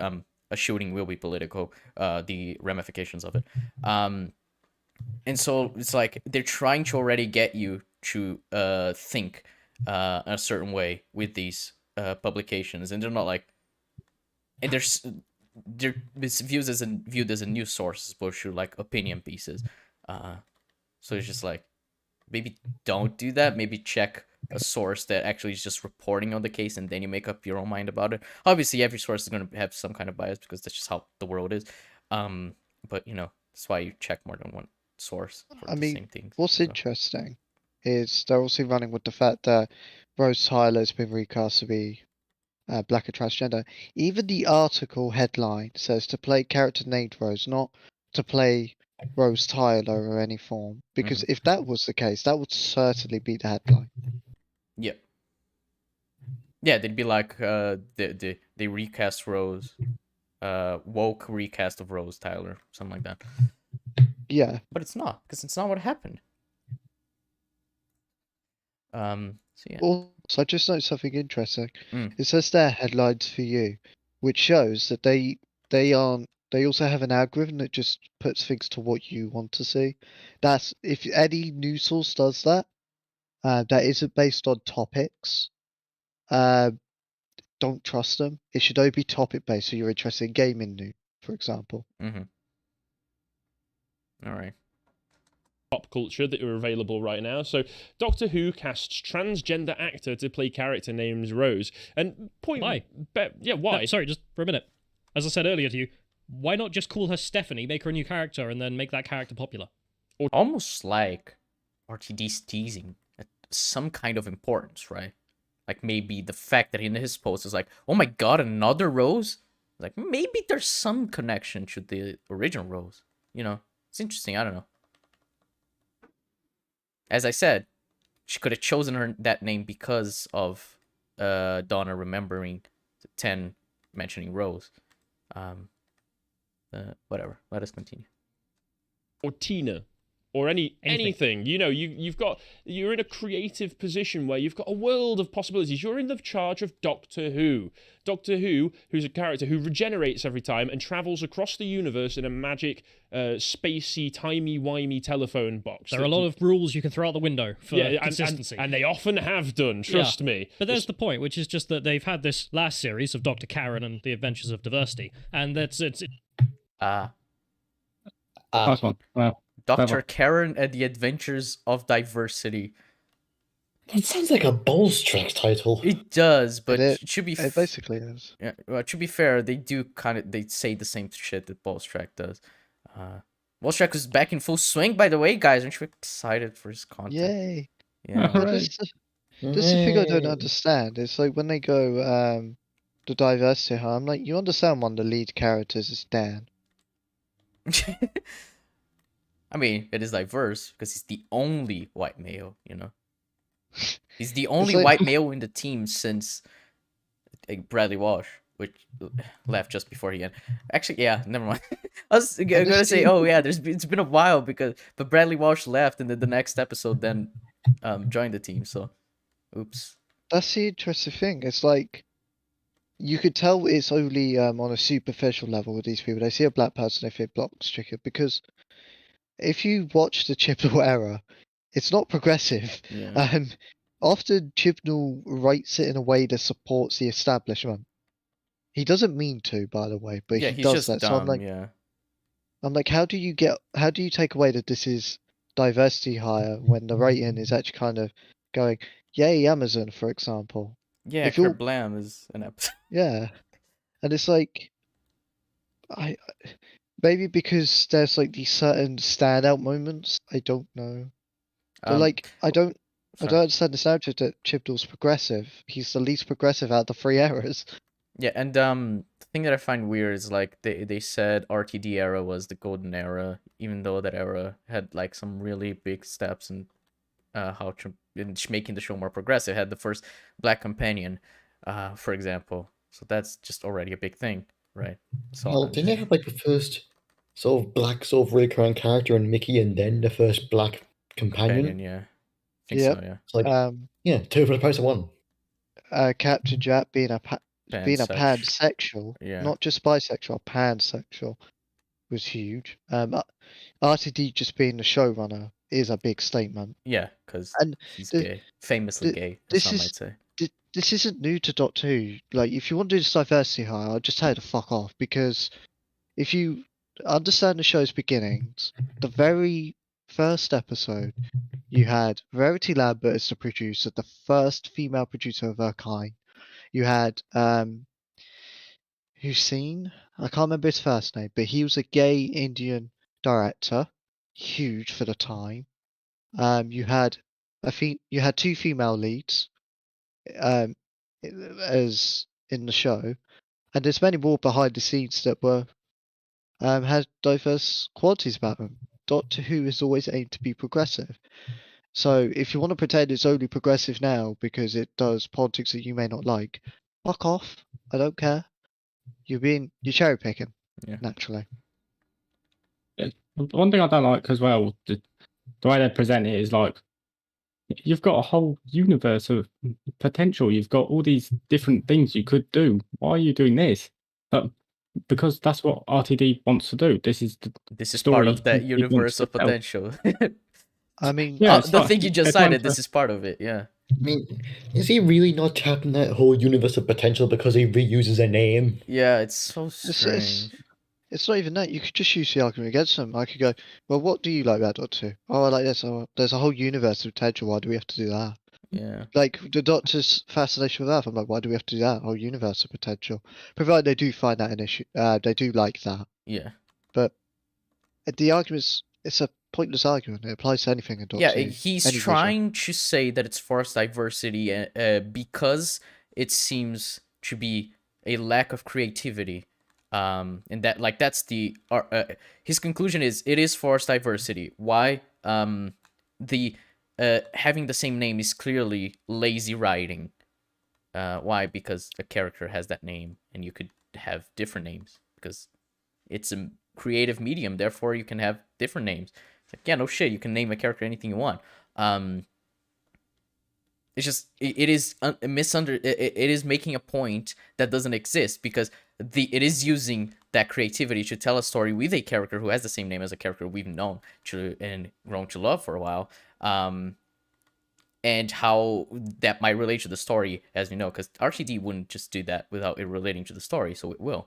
So yeah, I just find it extremely strange that they're just saying this because, well, I know why they're saying it. It's confirmation bias, but it is just really weird to think about because their argument has no ground to stand on.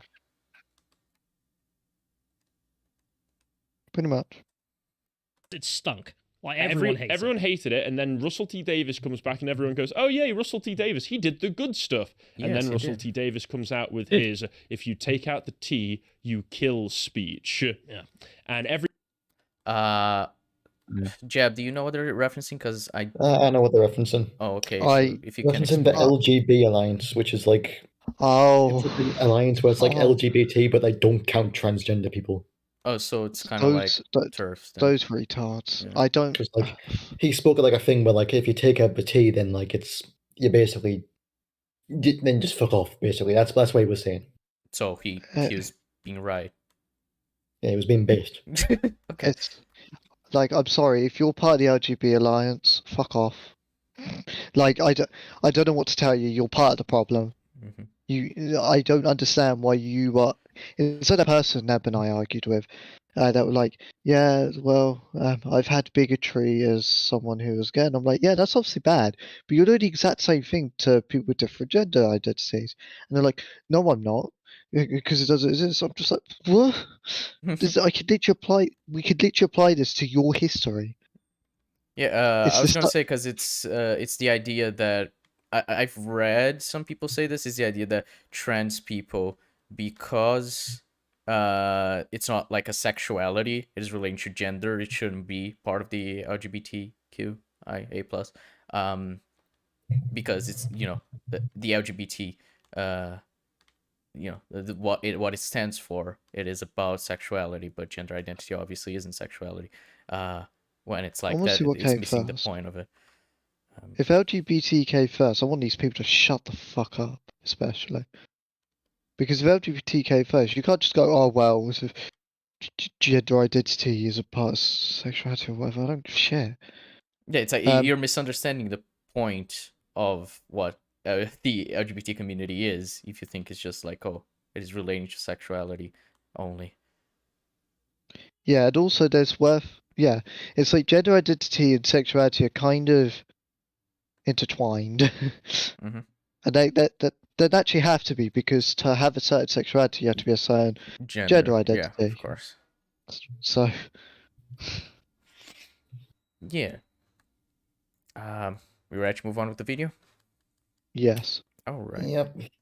Everybody realizes, oh wait, you're a leftist hack. You've gone hack? No, he's a leftist. What? That No, we right. always knew. If you watch Doctor Who, you should know that because his era was very leftist. Also, T. Davies a leftist hack. They got half of it right, so half points they get for that. A hack. So he's continuing to have the views that he's already always had in a show that he wrote that had very clearly outlined those views. But also quite interestingly, he has written, is it 2 shows, It's a Sin and Years and Years Since Doctor Who? Or has he done more? He's done more, but those are the big It's been two. a fair. Pretty much, yeah. Alright, so those 2, I haven't watched them, but this cast here has Ten, Zod, and Jeb. I don't know if I think Jeb hasn't watched It's a Sin, right? You only watch Years and Years? Yeah, I need to see it. It's a sin. Yeah, but anyway, yeah, that show, Jeb, what would you say leans politically on, like, on a scale? It's a far right. No. It's left wing. And the thing is, it's not left wing where it's like forcing these narratives down your throat. These are actual, like, political issues that concern the entire spectrum. So, like, here's the big one that completely shocked me, and I'm like, RTD is either fucking telling the future or he knows stuff that no one else could see. He wrote about Ukraine getting invaded in 2022, or was it 2021? It was the year that it was 2022 that Ukraine got invaded. So yeah, 2022, by Russians. He wrote that. Years prior, they actually got invaded, and everything that he wrote is currently happening now in the sense of how we're dealing with the crisis. Aside with the concentration camps, of course.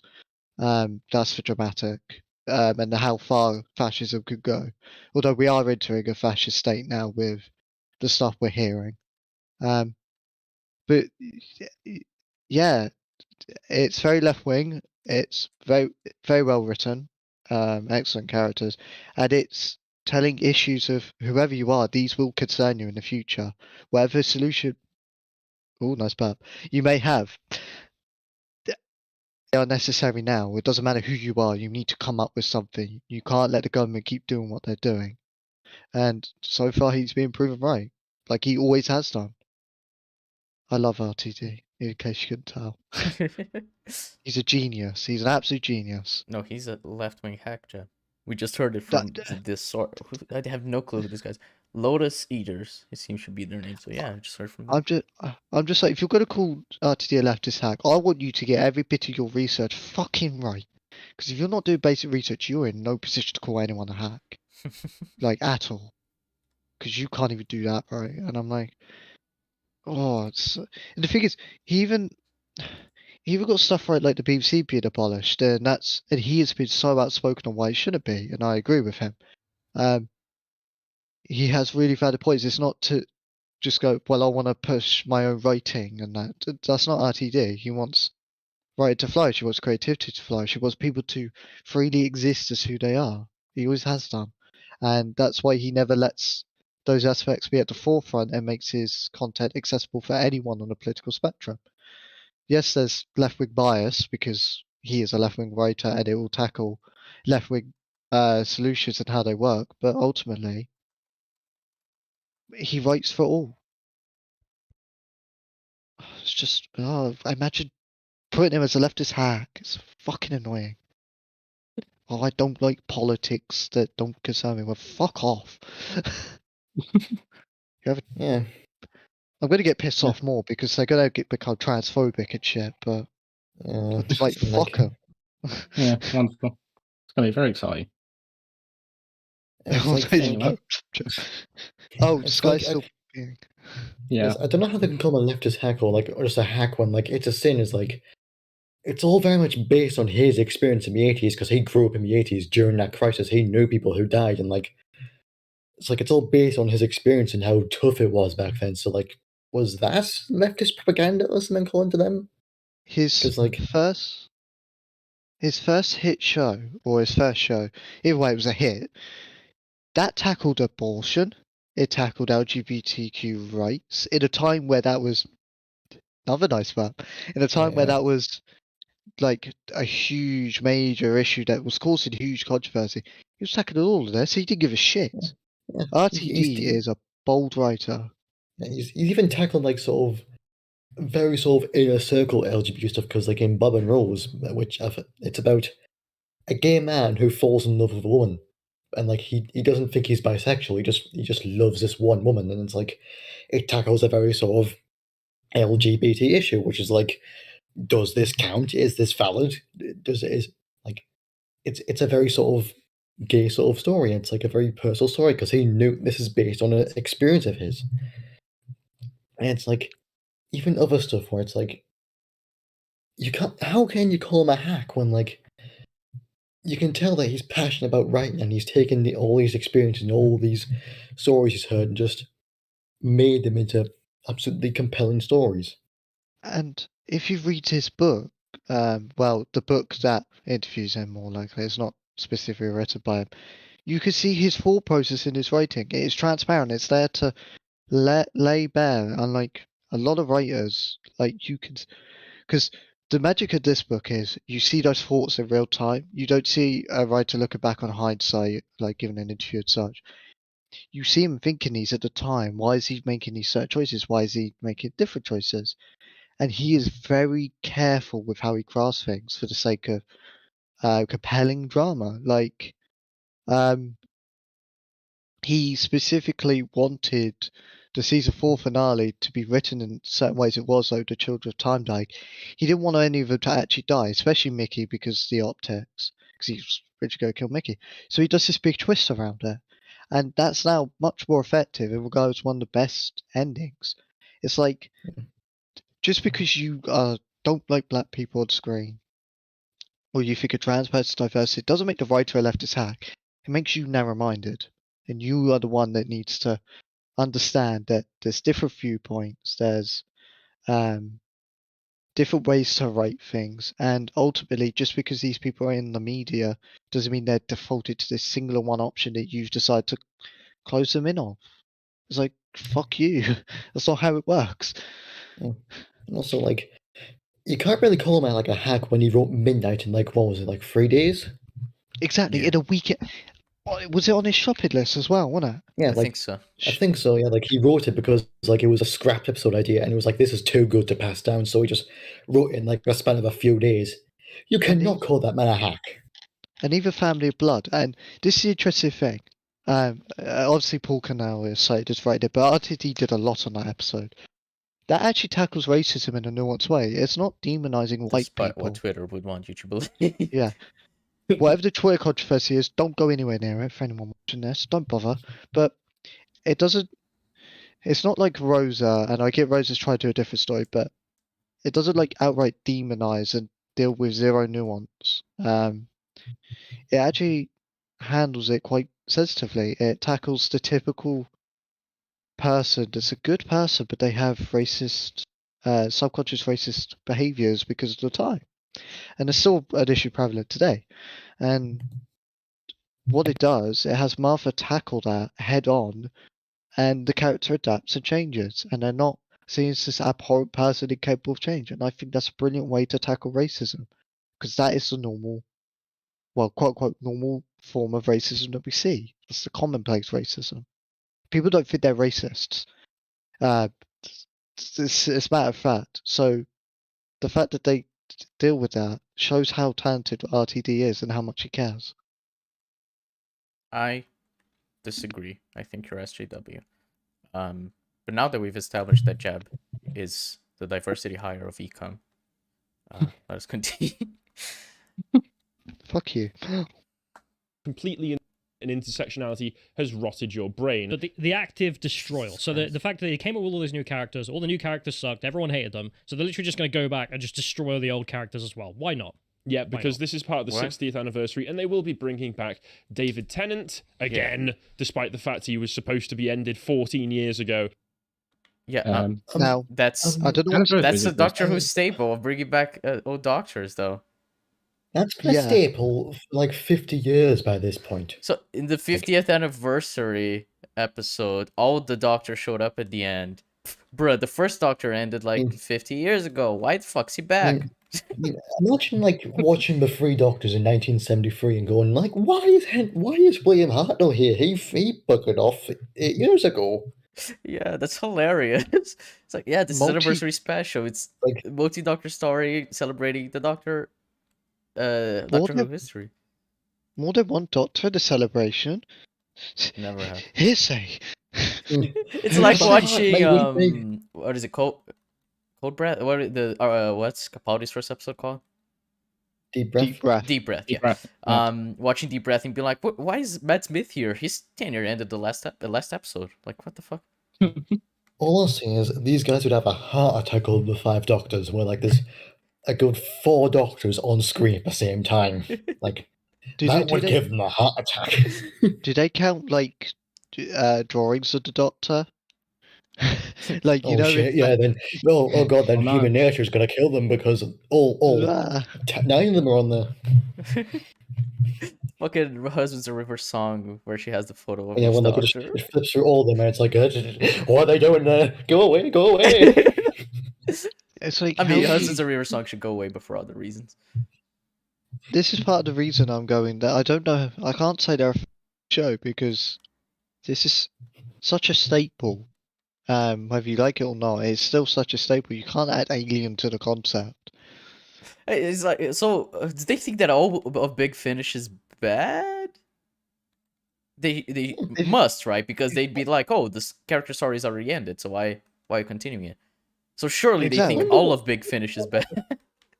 What their perspective on the 8th Doctor is, because he got one live-action story for a good 20 years. And, like, did they just think he should only get that one story? Yeah, only the film. They only count the film as the canon one, and everything else is like, nah, this isn't real because his story ended 20 years ago. That brilliant film. They tried to bastardize that film that everyone loves. I'm so confused. It's just... Okay. I mean, I know they don't believe this. This is why it's so funny, because they're only saying this to justify their anger. They're like, oh, we don't want them. They're gonna destroy this character, and they're only bringing him back to destroy him. Even though his story ended years ago. It's like, that's not.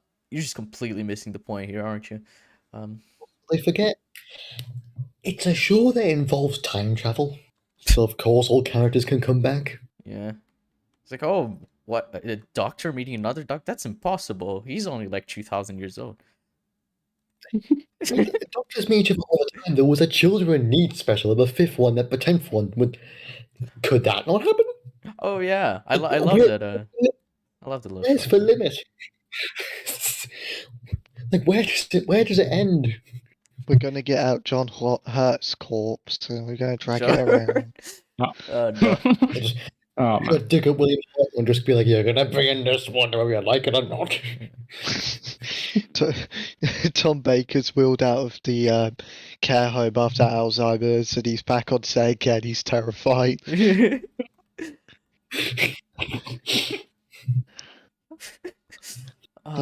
Such a stupid fucking argument. And also they're bringing back Donna, despite the fact that her character in continuity in the canon isn't supposed to remember any of her adventures with... And she doesn't, from what we've seen. From the mystery. It's like, wait, well, how are you bringing back this character who shouldn't remember the Doctor, and if she remembers, she'll implode? interesting. We'll see how he does it. It's a show about time He travel. was in a parallel universe. It's like big news flash, breaking news about Doctor Who. It's a show about time travel. Yeah, it's like you say like, oh, it is a show full of possibilities and like you can stretch things because it's sci-fi, right? And then they're like, oh, but she can't remember him, therefore she can't come back. It's like, no, there are many things you could do with that, in terms of a writing perspective, because you can be creative, which is the exact thing you were talking about earlier. It's like, oh, it is not creative that the RTD is putting on himself a big restriction of how he's gonna bring back this beloved character. While trying to do her justice and not contradict what he's written before. And that's not creative. I find it so stupid. What I dislike as well, and this isn't to do with their arguments, is how they behave. So the one on the right has no fucking idea what's going on half the time. He's just like, he's zoned out. The one on the left, he seems like a so far up himself cunt, and so full of himself that he is absolutely right, and yet he makes himself look stupider and stupider. He is a cunt. He's an A-class cunt. He'd get beat up in Bram. He wouldn't last a second. The Doctor that she had, or else her head will explode. But who cares? Just consequences, stakes in the narrative. What's that? We don't know. It's literally Russell T Davies. You cannot say that.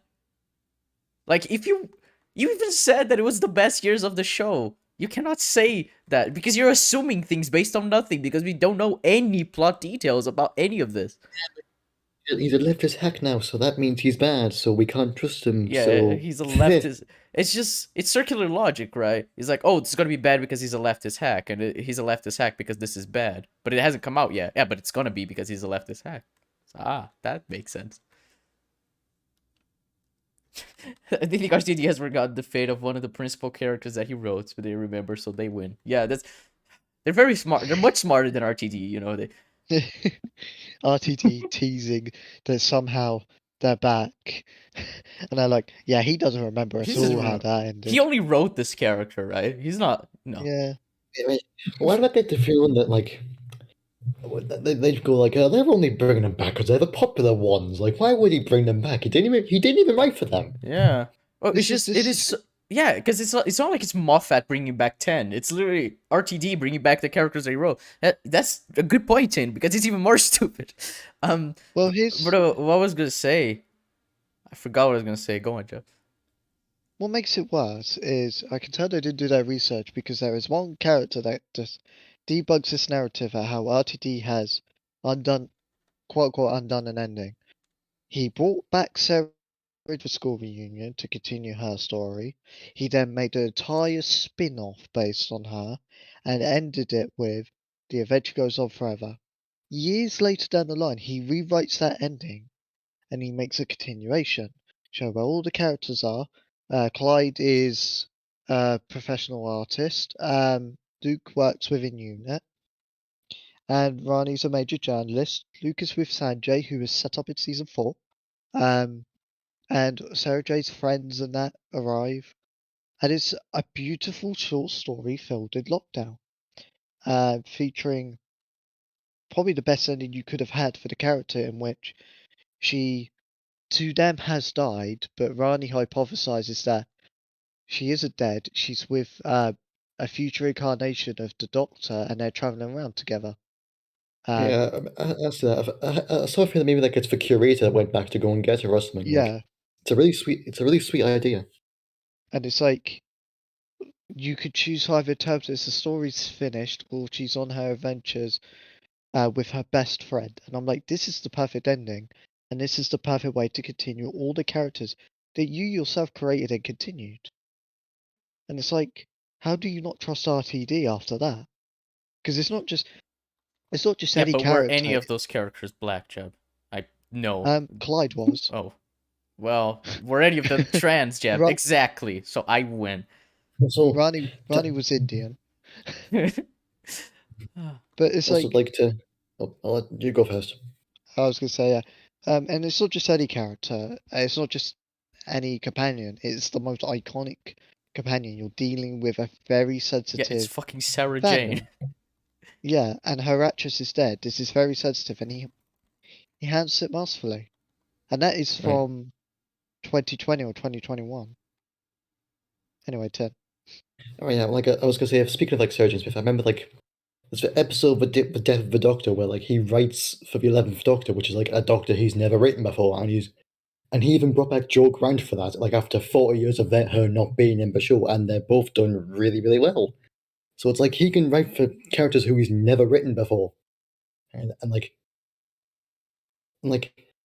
just yeah, that's basically it. Just like how can you say he can't remember if he can handle his own characters well and characters he's never done before? Yeah, I'm pretty sure it's in safe hands. Like I don't get how you can be so uptight about it. Oh yeah, Neb has been reading Writer's Tale. Shab has also read. And the quotes I've seen from that, from RTD carrying about continuity, is like, oh man, this is actually really interesting, isn't it? RTD didn't always do a continuity great. There are a few issues with his tenure, but he really does care. And you can tell he cares about the important stuff, which is mostly the characters. It's just so strange for me to say that he doesn't. Like, there are quotes from him, like, on his thought process of writing episodes, right? It's just strange. It's like finding reasons to be mad. As I said, the circular logic, it's cringe. I do not like cringe. They should just left Sarah Jane as the Doctor, ditched her because he had to go to Gallifrey and she couldn't come. Much better ending. Yes. Yeah. Who cares? But also just, it's so horrible because Rose had, I mean, I didn't like them bringing them back at all, but for people who haven't watched Doctor Who, like, she was the companion, she fell in love with the Doctor, they actually had a relationship, which the Doctor's not meant to have, and even he had feelings for her, and then she got sucked into a parallel universe, they could never see each other again, and then he burnt up a sun to send his last message to her, in which she says, I love you, and then just before he says it back, cuts out. Yeah, he could never speak to her very again. Melancholy, very heartbreaking almost. Perfect ending. Like, perfect way to end the character and be like, okay, she's got to go do other things with a career, so. But I don't know. I like that she was brought back and that you can have a continuation of her character because, like, if you want to have a story to celebrate these 4 years of what you've written, bringing back your companions and doing it so in a way that makes sense within the story. So, like, her teleporting to the main universe and turn left and shit like that. I think that's all, like, I don't know. I think that's all really interesting, and then you can have her actually have the life that she wanted, but she shows still the tragedy of the Doctor not being able to be with someone, because of how, you know, he's the Doctor. He can't be with Rose, but he can have Metacrisis Doctor with her. I don't know. I think it's quite interesting. I think it's actually a better ending for her character because she gets what she wants. Doesn't need to be fully tragic. It's still tragic for the Doctor as a character, but it isn't for Rose, I guess. That's my point. I wouldn't say either ending is like better for her character, but I don't think you can say it's like not as perfect as the other was. I don't know. I can understand why someone prefers Doomsday, because personally I do. There's just something about it. But it's worth noting that was never going to be the definitive ending, and it was kind of known early on that was never going to be the ending. Mm-hmm. So, to be fair, this is the only point where I'm like, you have made a fair argument because this is a preference-based thing, and you've actually described it accurately. This is our only good point. Good on you. I disagree, but yeah, good on you. But then they did bring her back in the fourth series for David Tennant's one of his finale episodes. I know you didn't like it. Also Turn Left, but whatever. It wasn't just the finale episode. She was a big part of Turn Left. And she obviously appeared throughout the season. Yeah, but it isn't like I could see not describing that as being brought back. Turn Left, it is her being brought back. She is in that episode. Well, she's a character and she interacts with shit. I wouldn't agree with that because in Partners in Crime she is brought back. I was gonna say Partners in Crime, she's actually in the episode. Yeah. So yeah, Turn Left and Partners in Crime. The rest, when she just shows up on screens or whatever, I wouldn't say that. I didn't mind it. Obviously, it completely undercuts the beautiful ending that they had. But yes, could have been worse. Could have been like it doesn't undercut it though. But tragedy is still there. Yeah, it builds on it. I'm confused how it's undercut. They don't. He seems to have moved on from that point, so I don't think he's gonna develop on it. But it doesn't undercut it. It's just kind of it, and I can't really argue against his point that it does undercut it because he doesn't explain how it is undercut. So, okay, hey, you may be right, but you didn't show your reasoning, so I have no clue. Oh, by the way, now she's black and transgender for no reason. Oh, she isn't. Wait. Yeah, so I'll just read some of this. So the BBC announced they cast a transgender actor named Yasmin Finney, and I love how Bounding Into Comments phrase this here. A man who claims to be a woman. Why do you love that? That is what's called transphobia. You shouldn't love that. Yeah, you shouldn't love transphobia. Just personally, I do not personally like transphobia. I may be a bit biased, but still, not the best. No, I know I'm not the most objective person to speak on it here, but transphobia gay. Yeah, Jeb, what do you think about transphobia? You're the only unbiased person in this case, so tell us what do you think about transphobia. So 2 points. One, this is why Bounding Into Comments is not a good source. This is already inserting your politics into your articles that should be objective. Point 2, if you're transphobic, fuck off. and I want to make clear, if you're maliciously transphobic, you're a cunt. Fuck you. If you're accidentally transphobic, I expect you to learn from it and to progress your understanding. But if you're like these two people, fuck off. I ain't got time. Because I'm sorry, like often the reasons I hear for why trans people shouldn't have rights boils down to a complete misunderstanding of what gender identity is, and to a point where it's malicious, and also a contradiction of what their own principles apparently is. So take Ben Shapiro, that cunt. He goes, oh yeah, I'm a libertarian, but we should teach gender identity, or we shouldn't go for gender identity. I'm like, well, you're not libertarian, because you're trying to suppress that. You're trying to suppress what is effectively social science.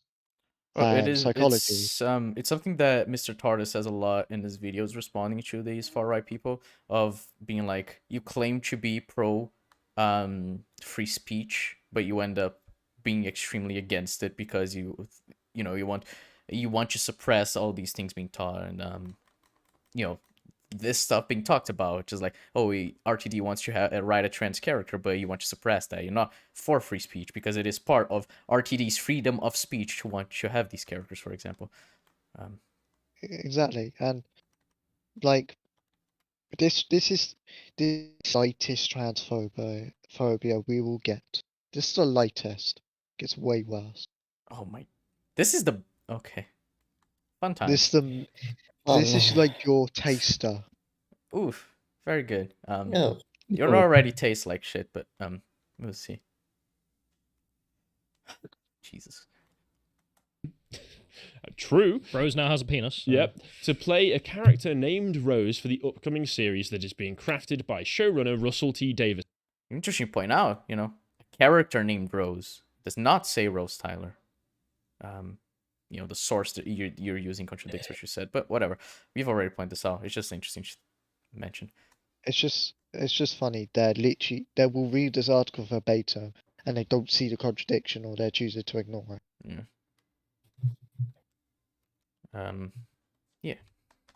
I just want to point out as well, Yasmin Finney is 18 years old, which means that as a trans person, they are part of what I would call the trans explosion of the past few years, meaning that I wouldn't be surprised, despite the fact they're in the public eye, if, 15 years from now, they're part of the same backlash that I imagine lots of very young teenagers are going to be. I have no Sad clue to say, but that's just what I see happening. What? So Jeff, do you have any idea what he's saying? Yeah. At first I was like, what the fuck are you saying? Basically, if I remember correctly, they tried saying that these people today, in 15 years' time, they're going to go back on their thought processes. So he thinks she's going to detransition because she is like groomed, I guess, because she's so young. Yeah, I think so. If not, it's the other interpretation, which is there's going to be a new social fad, so to speak, and a new bandwagon, and they're going to be the backlash for that bandwagon. Which is also stupid. Yeah, both are stupid and delegitimizes the existence of trans people and the seriousness it should have. And let's get a misconception out of the way. Young people, and yes, under 16, can identify as a different gender, and they can, and they have believed they are a different gender, and they're right to do so. Mm-hmm. That isn't to say they should have the full gender reassignment surgery. No, because obviously it'd be too traumatic, and there's a lot of research into showing how traumatic that would be on a child. Mm-hmm. What you then don't do is go, they have been groomed into thinking they're trans when you have no evidence of that, and that doesn't really happen. Yeah. Nor do you discount that as a child they identify as a different gender identity. Because at that point, you're crossing a line, to be honest. You're not advocating for child safety, you're advocating for child endangerment. Because if you suppress any trans person identity, there's going to be a negative reaction. Much like if you take autism. If you subject someone with autism and you into an environment they're not comfortable in, they will have a sensory overload in some form that will negatively harm that child. Trans works under the same way because a lot of it is the mental impact. Mm-hmm. Gender dysphoria is just being uncomfortable in your own body. You can't force someone to be under gender norms, therefore, because it'll fuck them over. And it will lead to further issues such as depression, suicidal tendencies and such. And this is why suicide rates are so high. One of the contributors. So yeah, this is where it kind of crosses a line. Yeah. It's where you endanger your children. Yeah, I think a lot of people have the idea that being trans is just something you decide, and you're like, it's just following a trend or whatever, and it's not something that like you go through a long process in your mind of figuring out who you are and how you want to present yourself and who you want to be, and then going out from there as to how you achieve that. There's a lot of misconceptions because obviously nothing that's well known, and people are stupid and they don't want you to know this because if they do any little bit of research, it'll show that they're fucking retarded. And also you mentioned the thing of calling them saying that they were groomed. That reminded me of our good old humorous babyface, our favorite person, yes. who tweeted 18-year-old trans actress, and then he just said okay groomer on Twitter. That is terrible, and you should never have ever said that as. Okay? All right. We good to move on? Well, to add further on why you shouldn't say that. Imagine if that person had actually been groomed, not through their gender identity, but let's say their family or this stranger even has groomed them. You've just compared their existence to an actual traumatic experience they have. And that's going to be a double hit on that person. And that could kill someone. And this isn't me exaggerating, that could genuinely kill someone because these events are so traumatic and one's identity being discarded is such a big deal to that person. So no, like, don't say those things. They're generally beyond any morality. It's disgusting. And I refuse to associate with you if you do that. Just want to say it's really funny. Stop being comfortable. Control your feelings. Trans people fortify your mind. In chat. That was really good. But anyway, yes, I am in agreement with Jeb. All right. And you know it will. In a blog post announcing the casting, the BBC detailed Finney, who plays Ellie Argent in Netflix's Heartstopper, which I've never heard of before, never watched, but was apparently her first role. So this is Finney's. Why are you laughing? Guy from the right started laughing. Why are you doing that? It's your first role. So should we get into the long list of Doctor Who actors who? No, they haven't made a point about it yet. All he did was laugh. We don't know why he was laughing. Maybe he just saw a funny meme on his laptop. I want to continue to see them actually develop their point, and then we can counter it. Instead of I want to specifically say a fun fact, and it's going to dismantle everything. ever, and Russell T Davies was that just so career impressed. trajectory. Just I know. It's completely down to Finney's talent. Obviously, no other agenda. So lack of white. So obviously this is sarcasm, and they mean, well, clearly it's box ticking. Well, given their lording over Billy Piper and Rose Tyler, I decided to do this thing called a bit of basic research, and I was like, okay, when was Billy Piper cast? And well, announced, not cast. She was obviously cast before the announcement day, and what she appeared in. She was announced on late May 2004. At that point, she was only credited in two things: an episode of TV and a film, a character called Angel, who, based on the initial research I've done in the film, does seem to be like a major role and was a negatively received film. Before then, all she was known for was her music career, and she was a very young actress at the time. Now, to me, being a lead of a Netflix show that's kind of been critically well received, has garnered a lot of attention, and you have won awards for being an uprising star, I think that shows you have talent. Much like with Billy Piper, I think RTD saw something with her. It's a clear double standard if you're going to shit on Yasmin Finney, but praise Billy Piper. Because I see Yasmin Finney as more capable than Billy Piper in terms of experience. No offense to Billy Piper. And as Tin said, there's many Doctor Who actors and actresses that have very little experience but excelled it brilliantly when they got a titular role in there, like Matt Smith. Precisely. Matt Smith, he was. I can't remember anything he was really in. I think he had like maybe one or two roles before he was cast. Now everyone says was phenomenal. Like, exactly. Explain that. It's like, well, he was box ticking. There weren't enough white men in Doctor Who. Box ticking for the 27-year-old white man who played football. Yeah, white British man being cast in Doctor Who. There weren't enough of those. I mean, this is the thing about Doctor Who, and it's quite a wonderful thing. I'm also going to do a bit of research on Karen Gillan, because she was a really known to Doctor Who, but it looks to capture aspiring actresses and actors and build them, and then make them into huge names for the future. So if I look at, so this is interesting. Yeah, Karen Gillan's second ever role was Doctor Who as the Soothsayer. She then appeared in like episodes of things. She didn't appear in a film yet. She appeared in one television film, and then she appeared in Doctor Who. So her first major role was Doctor Who. Yeah, are we just gonna shit? Karen Gillan's a huge name everywhere now. Yeah, but it was like box ticking. There weren't enough gingers. There wasn't enough leggy Scottish gingers around there, so I support the idea to have more leggy ginger Scottish women in Doctor Who. I think there needs to be. I agree with that. Yeah.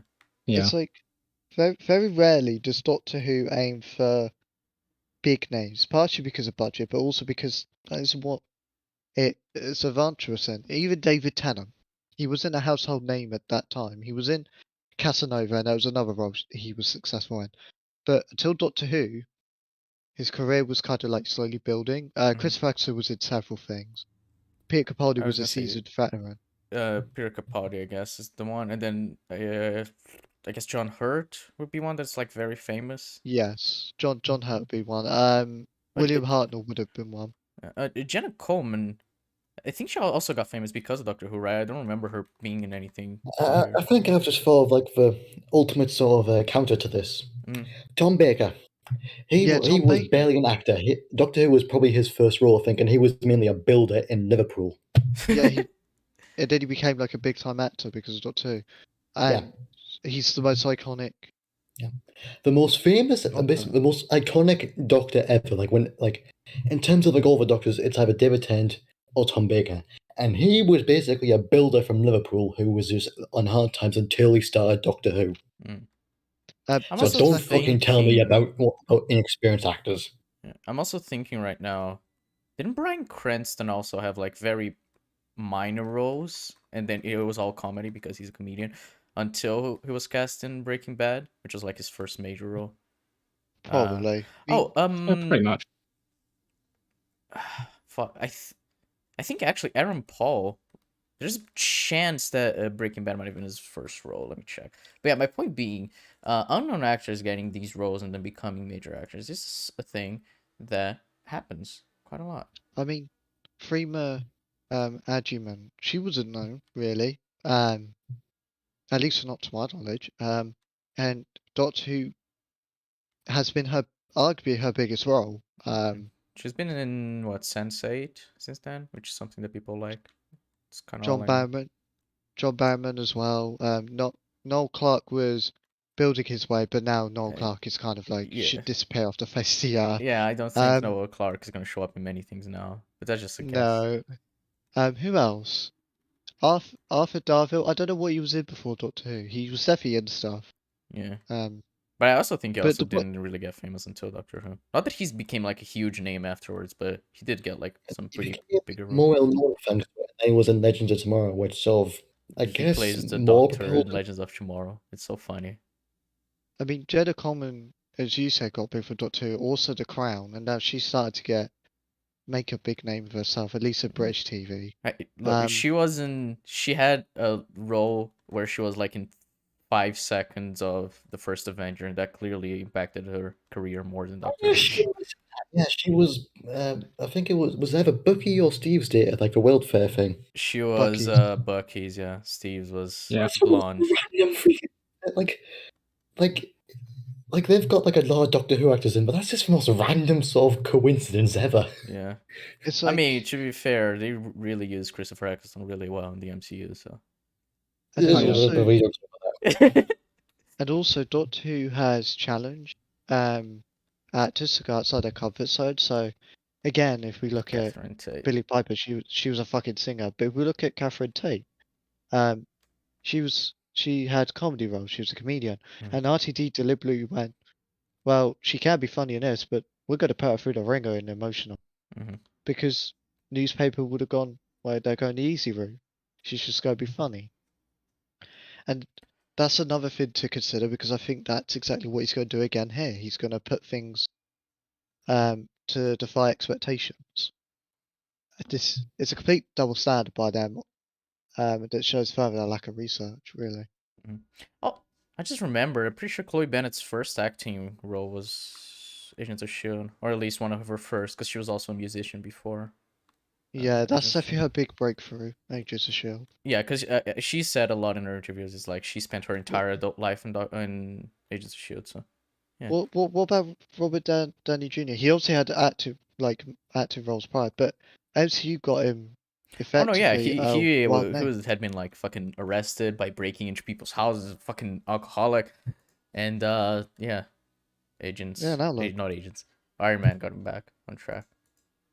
In fact, he was in Zodiac the year before, and Tropic Thunder I think was also 2007. But yeah, Iron Man was the one that got him back on track. So it's like, yeah, it's understandable why one would be cautious about an unknown actor or actress, because it's like, well, I don't know how good their talents are, but don't pretend it's inherently bad. Yeah, I think there's a difference in like when you get a writer who hasn't written anything and is writing for like the MCU, you're like, bro, come on. But when it's like, when it's like oh no, actually Aaron Paul was in quite a few things before Breaking Bad. I just checked, but it was in like one episode for a random TV show thing, but he wasn't. But anyway,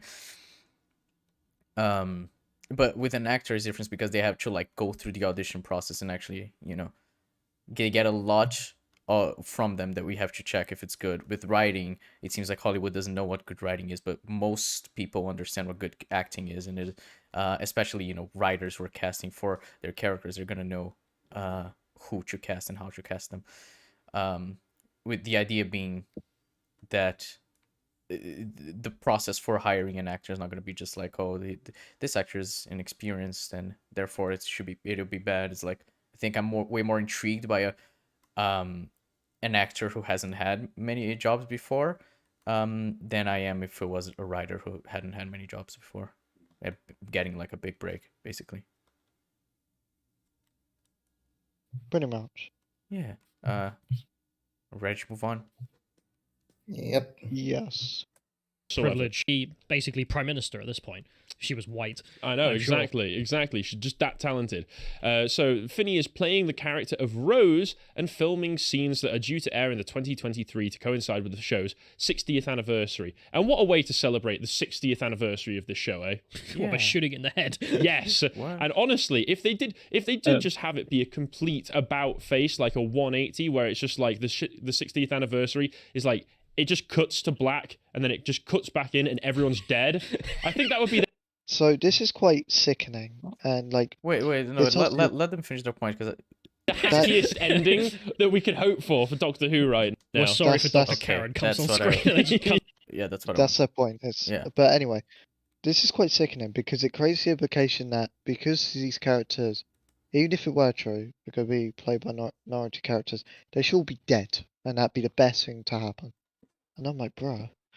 Yeah, it's like saying RTD coming back and hiring these people is as bad as killing all the characters off screen in the blink of an eye. It's like, okay, you say so. Like, this is so bad that all these characters need to be killed off and then be best ending. I'm like, what the fuck? Especially the Doctor being black. It's like, it's just the Doctor being black. And that's warranting death? Okay. I imagine if, when watching Hellbent, we're like, oh my god, Tania Miller, she's a black woman. You can't have that, a guy regenerating to a black woman. It's just, I don't know how you can justify like this, or Chibnall is when the show got, whatever, and then, but having these things that were established before, and then being mad at RTD for doing things that have been done before as well. It just seems so strange for me. It's a complete double standard, obviously. And we're seeing it with the usual suspects like Hills versus Babyface, Neurotic. These guys in it, they've suddenly changed tune on RTD, and I'm like, okay. I mean, I expected this, but well, it's didn't expect it so fast. That video of sorry, go on, Tim. See, I think this is what your point was, but on one of the other streams where we covered Neurotic, he said he loved Doctor Who and like his favorite series was like Series 8, and he thinks End of the RTD era is the best era of the show. Mm-hmm. And now he's just turned on it. Completely, just. Yeah, what I was gonna mention actually was Bo's track, because in his video that Jay did that stream covering it with Mahler and was it Tharis? Yes. So. They had Bo's track saying that the new era of Doctor Who, as if they didn't cast a white British male, then he would know it's just agenda driven or whatever it is, SJW, and that this new era, it would be still filled with, it would still be bad because it's filled with SJW things. It would just be better written. And then the idea is, what do you mean? It's like, you're not even giving this a chance, are you? Like, if it's not like filled with white people, if it's helping the Great Replacement, then that means that this show is bad, regardless of it being good. Because he even says, no matter if the writing will be better, but the show will still be bad. It's just baffling to me, because like, what do you consider it should be good? You know, because surely what you would consider should be forced diversity is the idea of a character being cast in a role that doesn't, and the actor who was cast doesn't fit the role as it was written. But you can't really know that, because RTD surely wrote these characters having in mind the process of who he was going to cast in each role. It's just like, these people, they don't care at all. It's purely confirmation bias. Like, it has black person, okay, then it's bad. Doesn't matter anything else. It's amazing. Which is why it annoys me, because I watch Mr. Tardis's videos, and he obviously he likes Chibnall's era of Doctor Who, and he says like, oh yeah, there's people who really enjoyed the show, said it was good, and the moment one was cast, they're like, oh, this is bad. They hate only the era with a woman, and that kind of shows the bias. But it's like, I would say the only era that I don't like is Chibnall and Jodie, but it's like, obviously it's not because she's a woman. It's because I think the writing is bad, and it's hard to criticize the writing when you have so many people like Nerdrotic and Bolstrak who cloud the conversation with like, oh, the writing doesn't matter. It matters it's SJW. Like, oh, it's just so poorly written because the villain is a white male and that's SJW. It's like, no, the writing is just shit. Like the Daleks being completely annihilated in what was it? Eve of the Daleks, for example. It's like that has nothing to do with the show being SJW or First Diversity or whatever the fuck you want to say. It is just bad, but they poison the conversation, I guess, with this kind of talking points, and it is really annoying because I just want to talk about media and have fun. I don't really have to care about the retarded things surrounding it. That's my point. Anyway. Mr. Black. No. Not even we're sorry for Doctor. Just we're sorry, and then it's just Russell T Davies with a single tear running down his face. Cut to black. Done. It's unclear if Finney's character is related to Billy Piper's Rose Tyler. Oh, the article said, Jeb, good on you, Jeb, for saving this, for waiting, not just spoil that this was part of the article, and not just say a character named Rose before. They're really still running with the narrative, even though... Yep. They read that, and they either ignored it, or just, they're not seeing it. This is amazing. This is one of the... Oh my god, this is amazing. This is retarded. Who is the 9th Doctor and 10th Doctor, or if it's a completely original character. On the casting, Finney stated, if anyone would have told 8-year-old Yasmin that one day she'd be part of this iconic show, I would have never in a million years... I'll pause it here. I'm going to give a heads up. This is where it kind of goes insane. Alright. Just just before we press play. Yeah, I think it's interesting. It's like, because it's the same for Billie Piper. Like, she was super young when she started Doctor Who, right? She's like 19? Something like that? I think she was a bit older than that. Her character was 19. Because she's 36 now, so it'd be 17 years ago. So yeah, it's 19, Jeb. You fucking cringe lord. No, she's 39, not 36. So it'd be 22. Fuck you, Jeb. You're cringe. Yeah, I was going to say. You're wrong, Jeb. I'm right. So she was 22. Yeah, no, so she's 18. I think it's kind of the same thing as in, like, you see Peter Capaldi, who's a big fan of Doctor Who, and then he was cast in 2015? 14? 13. 13. Oh, yeah, 13. And it's like, I guess, a dream come true for them. It is interesting. I like that. It's like, these people have been fans for a long time being cast. Yeah. I think I like that more than having people who don't really care a lot about this stuff. So, yeah, good for her that she cared enough about it. It's like, if you told me, I wouldn't have believed you. Believed. The actor added, this show has a place in so many people's hearts. To be seen as a trans actress by the legend himself, Russell, has not only made my year, it's made my life. I cannot wait to begin this journey for you all to see how Rose blossoms. Get ready. Yeah, that's nice. That's a nice quote. She's clearly very passionate about the role and she likes working with Russell. She's excited about working with Russell. So that's really neat. I really like that. I don't want to press play. I don't want to hear what they have to say about this, but yeah. I'm not gonna lie. I'm feeling really anxious. Not gonna lie, because I'm just like, what are they gonna say? I've already been sick earlier tonight. I don't want to be more sick thanks to this. So if you don't puke from being sick, you're gonna puke from what they say, and then you're not gonna know why. Well, actually, funny enough, last week when we were planning this, I was actually sick when we were like reading through what they were saying. As Jeb was reading up the quotes, I was just like, I have an allergy to this awful channel. All right, let's hear what they have to say. No. Just no. Okay. Interesting response. No, you're not excited to play this character. Okay. Okay, come on. Let's see. I don't think I will. I'm already to see me as a trans actor, not to see you as an actress or talented. No. Okay. You're missing the point. You're missing the point. She is a trans actor who was cast in one of the biggest shows, which means more visibility for trans people. Wow, that's interesting, isn't it?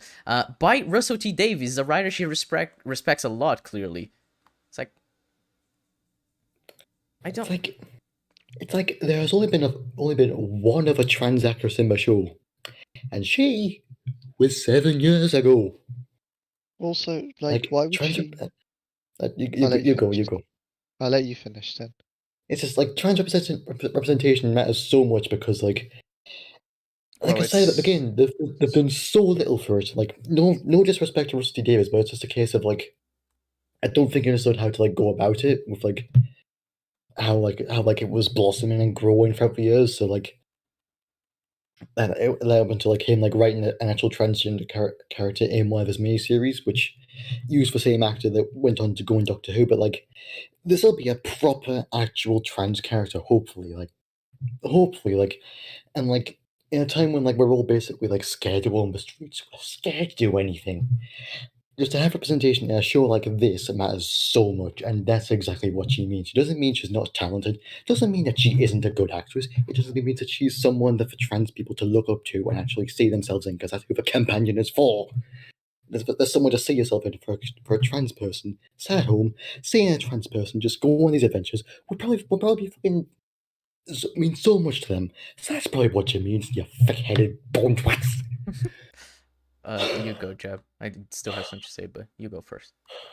So, it doesn't make any sense if you're asking the actress to call herself talented. In fact, it would actually cause an issue they would have. So, let's not go if I'm. If Yasmin Finney goes, yeah, I'm a talented actress and I'm very excited to get this role. I can't wait to bring my talent. That makes her sound arrogant. Yes. And that's okay. You can be arrogant. But the problem is they wouldn't like that arrogance because, well, you know what they're like just with one Jodie Whittaker quote about how the show could be improved. Mm. And it wasn't even like a major quote. quote. Didn't she say like, "Oh, that's a bit rude, isn't it?" And then fucking a balls track calls her Dr. Meanie or something like that. Some stupid. Yeah, I'm like, imagine if she started calling herself talented. They'd be like, "Well, you haven't really got proof you're talented. You're only in this show." I'm like, she can't win. Yeah, that's actually true. The reason she highlights she's trans is sadly as Tid said. To this person, their experiences matter, and they matter to all the other people that are transgender as well. Mm-hmm. It's the most underrepresented minority as it stands in media, because it's such a new thing in the public eye at least, and it's still so far away from getting decent right. I mean, you can still do conversion therapy here towards trans people. That's how fucked up it is. And there's we're a first everything world about country. Obviously Texas, so yeah. Yeah, and it's like you got to think and put yourself in people like these shoes. They spent their entire lives demonized, not represented, not even be able to see anyone like them succeed. And it's like, how on earth can I succeed? Mm-hmm. It's like how it's like that. These are the people that advocate for the Great Replacement theory, which runs on this premise, as if it's true, that they will end up with no opportunities as such. Mm-hmm. But this is exactly what trans people are experiencing, and stuff like this is a step to improve that. You can't negate it. You become a hypocrite. Yeah. What I was going to say was that quote that she said, that she never saw trans characters when she was young, and if she had, it would have helped her a lot. And that's just kind of the idea, right? That's why she's mentioning that she's trans, because she knows how much it means, how much it would have meant to her, and so she knows how much it would mean for people, who are trans and are watching Doctor Who, especially because the show is aimed towards a younger audience. How that could impact young trans folks and it should becoming more accepting of themselves, because obviously older trans people are more easily able to do that, whereas younger people aren't. So that's why she's mentioning it. And like Jeb said, she wouldn't mention she's talented because that's just not something someone would do. And like, I'm very talented. I can't wait to show everyone I'm the best actress. It's just weird. It's a lose-lose situation for her in these people's eyes. And yeah, it's just like, and this will get worse later on. I won't go into what they'll say, but just it'll get so much worse. Woo. What? No, just the important thing about her is trans. You know, you could say, oh, if as long as the stories are written well.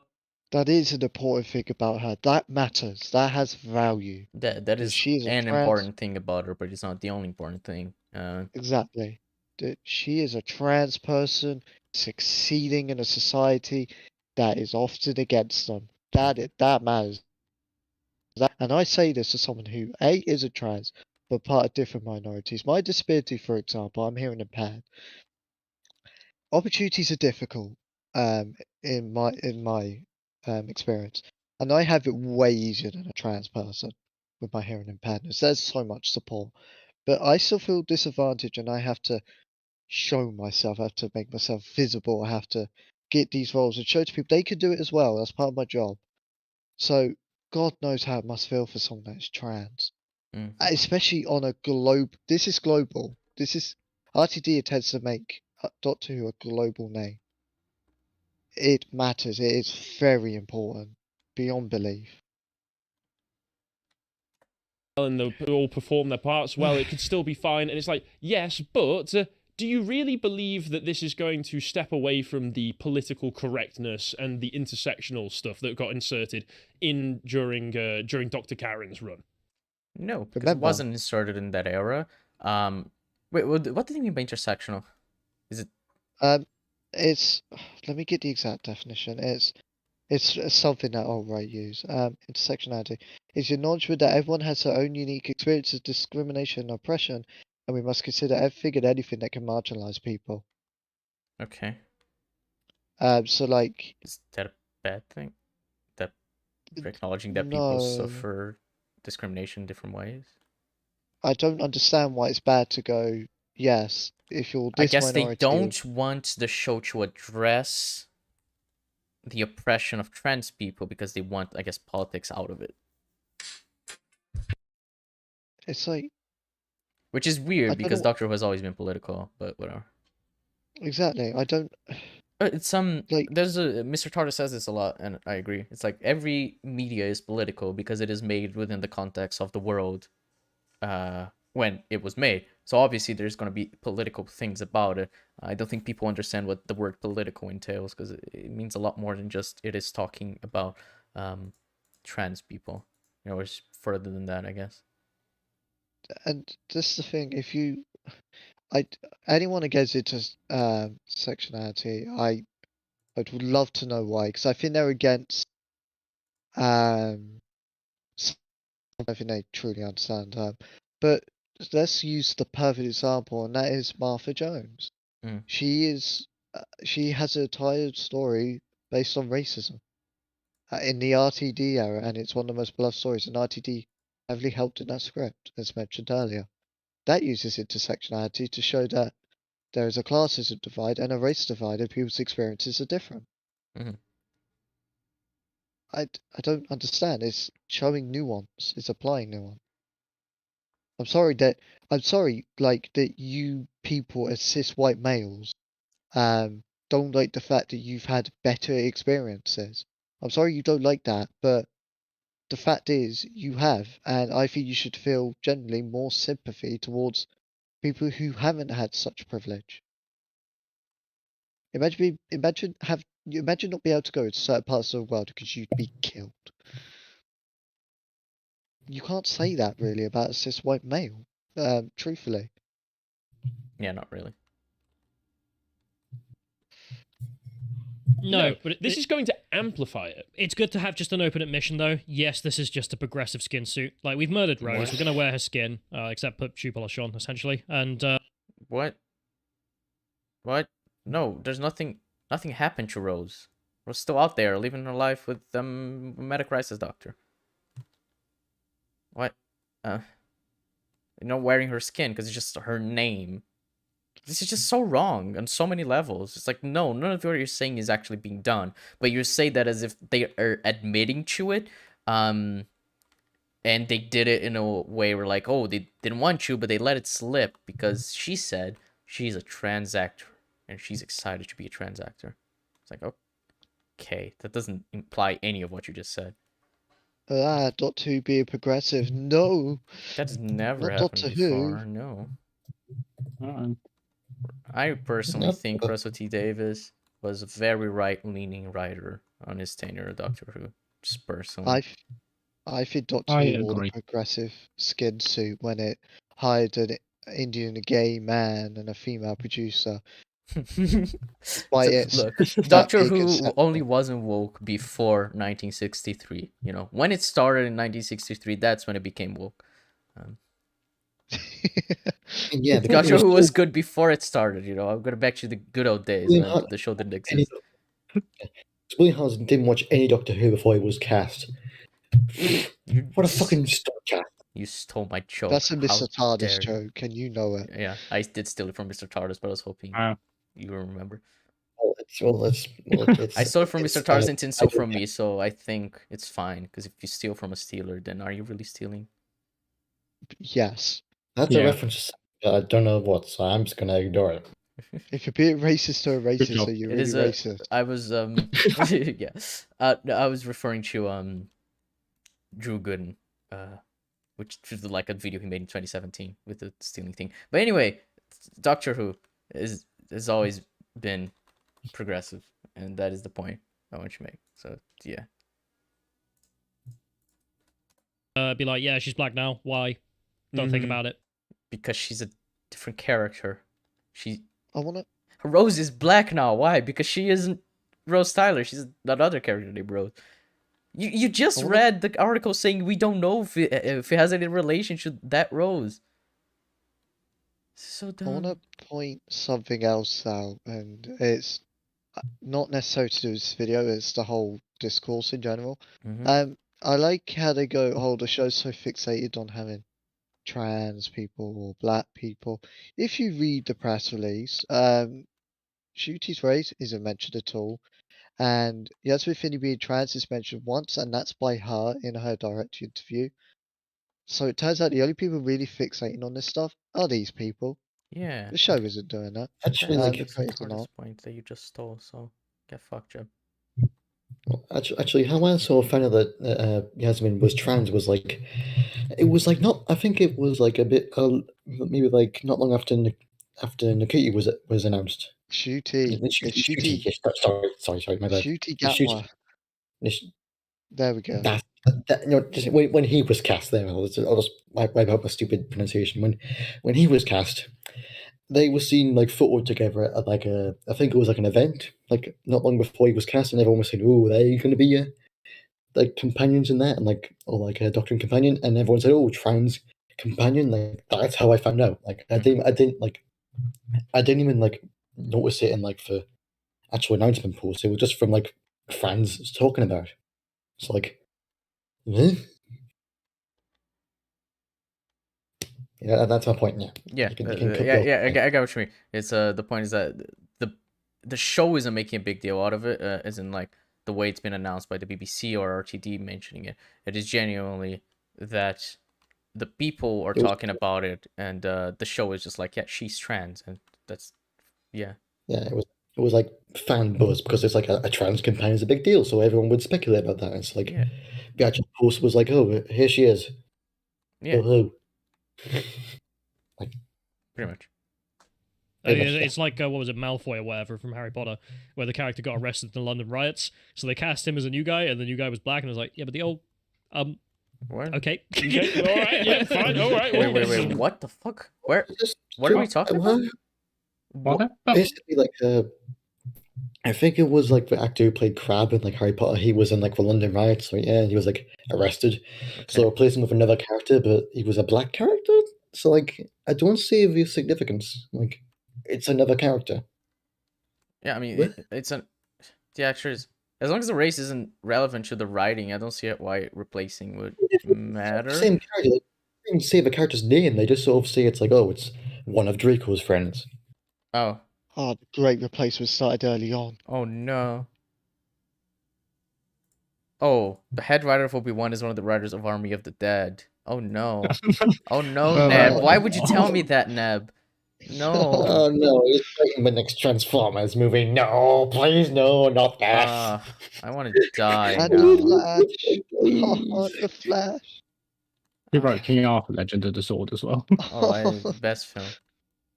Of course. Oh, And they wrote that Robin Hood film with Taron Egerton. Well, I've got your place in a Right, place, right. sure.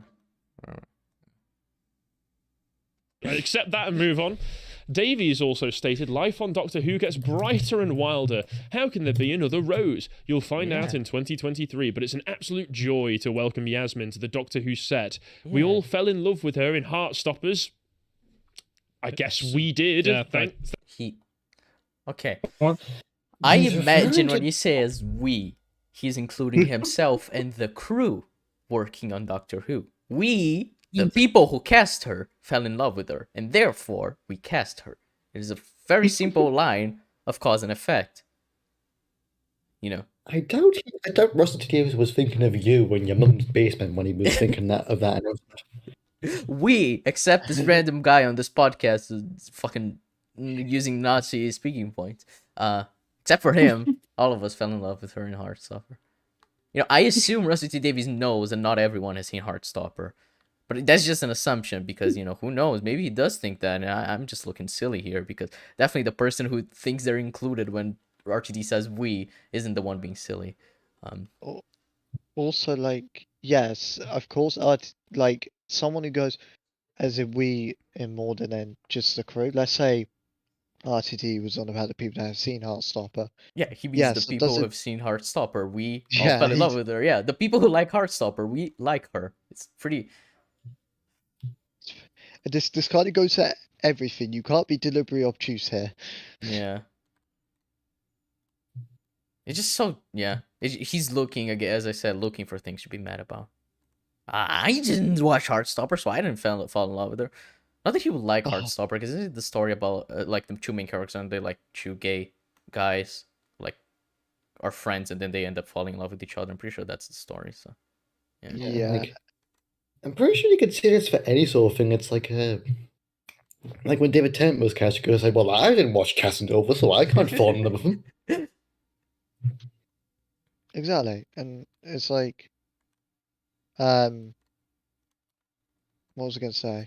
Yeah, I It's- can it's just supposed- imagine the writer of Jessica Jones being like, "Oh, we all fell in love with David Tennant and Doctor Who," and the person who hasn't seen Doctor Who, "Oh, I didn't fall in love with him," and it just says, "Oh, it's fucking SJW Jessica Jones hiring a Doctor Who actor."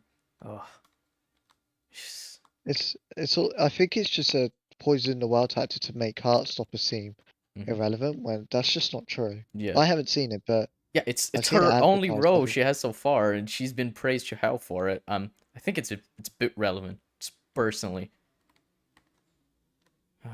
Stupid.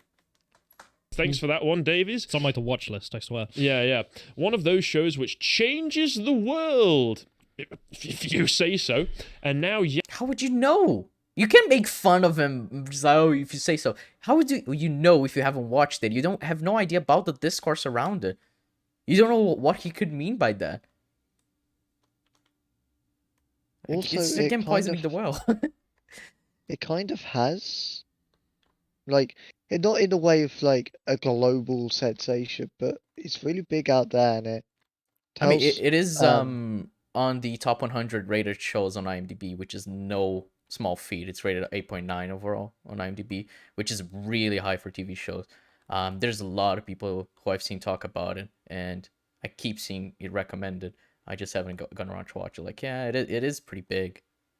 Just because you haven't And- watched it or listened to it doesn't mean it isn't, my guys.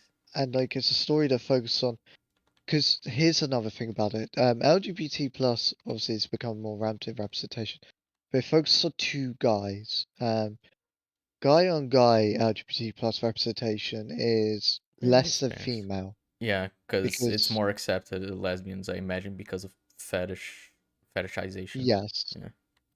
Yeah. Fetishization allows people more accepted. So to see mainstream two guys and for it to be immensely popular is quite a big deal. Mm-hmm. So, and with like we obviously had trans actors. I don't know if she plays a trans character in the show. If she does, that's even bigger. I think so.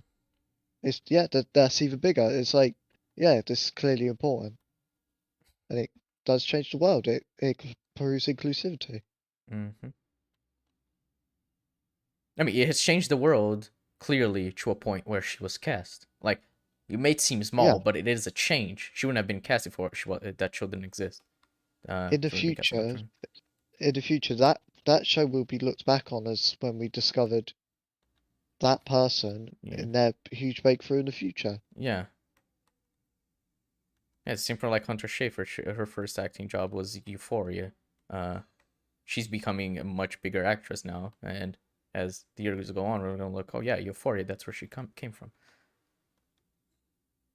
It's like, it has caused a big impact, regardless of like, if you think it has to change the world on like a scale that is like unimaginable, of being like, oh, it has made politicians change their minds or whatever. It's like, no, I don't think that would happen, so don't worry. Don't think that's what RTD meant anyway. Yasmin can change the Who-niverse.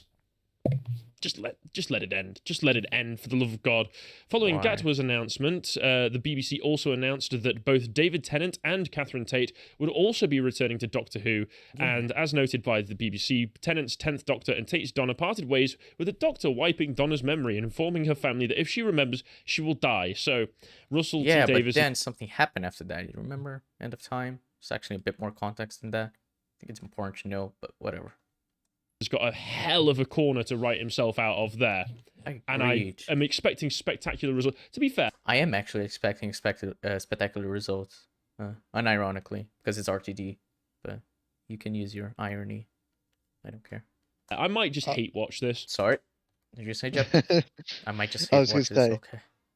Yeah, he was gonna get out. He's gonna hate watch. You're only helping the show. Yeah, you're stupid. Enjoy that. I don't understand how you can hate something so preemptively. Like, Multiverse of Madness was written by Michael Waldron. Loki is the worst thing I have ever seen, and I still watched it. I was like, just give it a chance. Who knows? It may be good. Fucking, what's his name? Adam McKay, right? He wrote and directed Don't Look Up. He also works on Succession. Are you not gonna watch Succession because Don't Look Up is garbage? No. Succession is really good. People can make good and bad things, such as RTD, who wrote episodes like New Earth, but also wrote episodes like Midnight. And there's like an example that's pretty sort of common for us, but like at least us two is like, I think it's Alex Kurtzman. Like he wrote TASM 2, which like we think, like at least us two, we think it's pretty good. But if you look at any of his other writing credits, holy fuck, they are bad. Like, people are capable of writing good and bad shit. It's possible. Like, you should at least give them a chance. Then judge it. Yeah, pretty much. The Alex Kurtzman's a great example because, yeah, he's considered one of the worst writers, but he did TASM 2, which is a film we really like. And I think there were also other bad writers working on TASM 1 and 2. Were like, yeah, TASM 2 is good. Or even like Marcus M. McFeely. They wrote Endgame, Infinity War, and all the Captain America films. I think all those films are bad except for the first Avenger. So it's like, oh, they can write something good. They can write bad stuff as well. It happens. Obviously, it's like, okay, if you look at it, you're like, oh, I don't like this writer, so I'm not gonna give it a chance because basically I don't want you. I think that's fine. The difference is like, I'm gonna hate watch this. So like, you already preemptively hate something without even knowing anything about it. All you know is an actress and an actor were cast in a row, and that is all you know. There's a big difference between that, I guess. I don't even know if I could. I don't know if my spirit will take it, but I might just hate watch it. I mean, it's like watching someone murder your childhood puppy. I mean, it is. I get what you mean. It's not fun. It's just no, it's not. But I mean, we're gonna have to do a video on this. Maybe we're gonna have to. But obviously, and we're gonna have to cover that. I imagine, maybe. Oh, come on. I mean, it'd be good to have a follow up on it, and more content for us is always good. So who knows, Zod? You're gonna have much fun covering that as well. Yeah, it won't hurt at all. I mean, aren't you having fun right now? I'm having so much fun. Haven't you listened to Transphobia? It's great. Yeah, I'm thrilled. That's fun. Look, everyone has their see own the issue. definition of fun, okay? Yeah. This is all obvious bait, and there's two theories What that is are going obvious around. bait? The fact that she said she's trans. That's Look how bait. angry he is. Yeah, he's like, there's Okay. obvious bait, right? Because she's trans. Why are she baiting? Is she not actually trans? Is she just baiting everyone, being like, I'm telling everyone I'm trans, but I'm actually not? Is that the bait? Haha. Got him. Dude, I got you to hire me because you wanted a trans actress, and I'm not actually trans. The guy on the right is so enraged by his own bullshit. Yeah, it's that's just that fucking Twitter thing, right? Where it's 90% of Twitter. Shit, that made the funniest fucking meme. He posted the photo of Rose, the puppy from the alternate universe. It's like watching someone murder your childhood puppy. That's amazing. Fuck. All right, sorry. Anyway,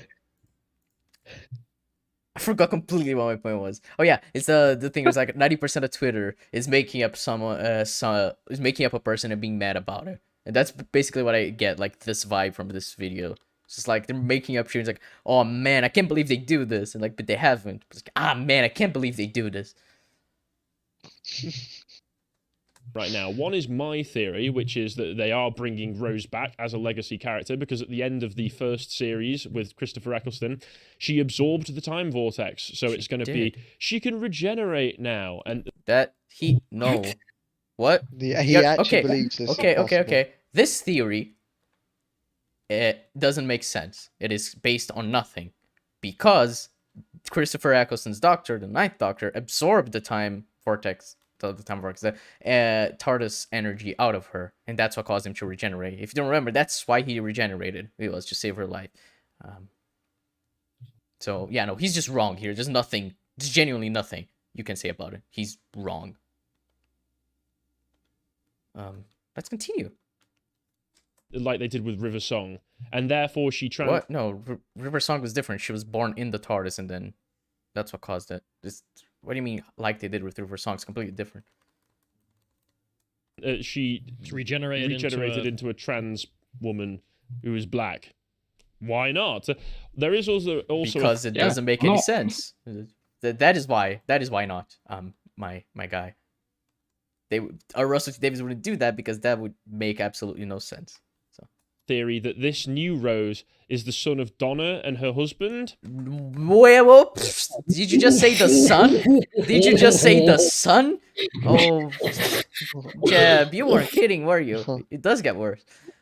So not only do we have the out in the open transphobia, we have something that disproves our entire theory. Oh my god, I can't believe we just casually said that. Oh yeah, it's just the son. It gets worse than this. This is the thing. Oh no, this is mild, but it's just like he just casually says it. It is baffling to me how casually he said it. That's what's worrying to me. Well, get ready for later. It will all make sense. Please don't. All right. Yay. And they just named her Rose because of the fact that this Rose was really important to the Doctor. But how would Donna remember that if she can't remember, or her head will explode? Maybe she can remember remnants of it. That's kind of the idea that people have been going on about it. But there's also the fact that she wouldn't have named her, as I said, because being a trans woman, she would have chosen her own name. But let us continue. It's really dumb. It's really dumb either way. Yeah, true. The ways you're making the show seem dumb are really dumb. If you didn't try to make this show seem deliberately dumb for no reason, then I believe it wouldn't be dumb. But true, when you make things sound dumb, they do sound dumb. So I can't argue with that. It's gonna be terrible, and bringing back David Tennant and Donna in general is just a terrible idea. You're destroying stakes. No one will care anymore. Bringing David Tennant back in the 50th, just destroying stakes. Yeah. If you know that if this character is supposed to be dead, because that's what regeneration is, it's basically killing that version of the Doctor. Any of the fans who even remember any of this have stopped watching. Like, none of you new, like, weird Hey, I fans remember. I'm watching. Hi, I'm here. All four of us, actually. Yeah. Hello, we exist. Yeah, our memory's pretty solid on this, yeah. Yeah, I do Oh, yeah, I remember wonder why like for one of my you. favorite scenes in Doctor Who. I do believe I do remember his regeneration in End of Time because I adore that scene with all my heart. No one really just caught Zod's joke. What'd you say, John? No one caught Zod's joke. Wait, what? Zod made a joke how it's like they really remember, which is a joke to how recent of a fan they are. I hope it is, otherwise I'm reading too much into this. Oh no, and okay, I I got what you mean now. Okay, my Yeah. brain was my brain. All right. The old one. They don't. And they've already destroyed the entire backstory of the story. Are you aware of the timeless child? I don't want to be. Okay, that was Chibnall. It was not Russell. It's a different writer who did that. And I agree, that was really bad. But it was a different writer. It wasn't they. It is a completely different crew who was working on Doctor Who at that time. Can't really blame Russell T Davies for something that he didn't do, even though you want to.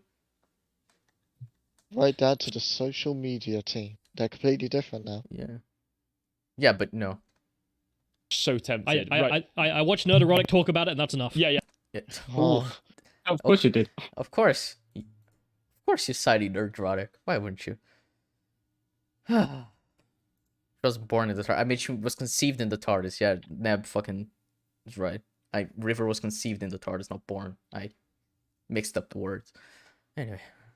Yeah, I'll let Nerderotic talk about it, then you know what I'm going on about, where they just completely retold the history, well, changed the history of the was Doctor. actually a humble migrant who gets abused by the native population of Gallifrey. Yeah, because migrants have never been abused by our populations, right? Whatever. Yes, Yeah, it's fucking Brexit. That's all you need to do to know. Yeah, that is a thing that happens. Whatever. they culturally Yep. appropriate her, because she's a little... No, they don't culturally appropriate her. They steal her genes to make themselves look more powerful. You know how, colonizers steal things from people to make themselves more advanced? That is the thing that happens. I think Mark Webb changed some of the script for TASM too. Oh, he had a big hand in a lot of the scenes and writing of whatever. It was like TASM 1 and 2 were like a team effort. A lot of it was Mark Webb working to add and fight for scenes to remain in the film after it was shot and whatever. Anyway, Doctor Who. Black girl to begin with, her ability to regenerate. So, great. There's 60 years of history out the window because, I'm in charge right... That history still... That's not... The history still exists. It is still a part of the character. What has changed was before that history, but the history itself still is intact. So, what the history means could have changed, and that's fine, but what you said is not that, so... Yeah, you're wrong. Also, writer, when they take charge of a show, do you have the right to write it as they wish? Wait, what would you say? I didn't hear the last part. So, a writer who takes over the show has choice to write it how they wish. Mm-hmm. If they choose to change the status quo as long as it's consistent and it makes sense. Kind of like Russell T Davies did when he got the Doctor Who back, Yeah. and then he destroyed Gallifrey. Yeah.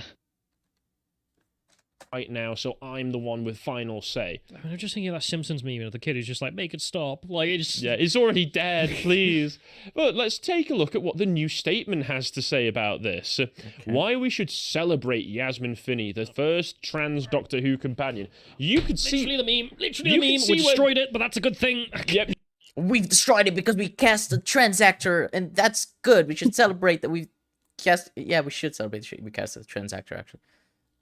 I am mad at this article that's completely... I'm mad at this article that's saying that trans people existing is fine. I'm mad. I can't handle it. Okay, Jesus Christ, I hate these people so much. It's like, well, I don't give a fuck. Well, no, I do care what other trans people think, but what I mean is, I don't think that adds anything to the point of how the writer's going to be, because these are people's opinions on the casting.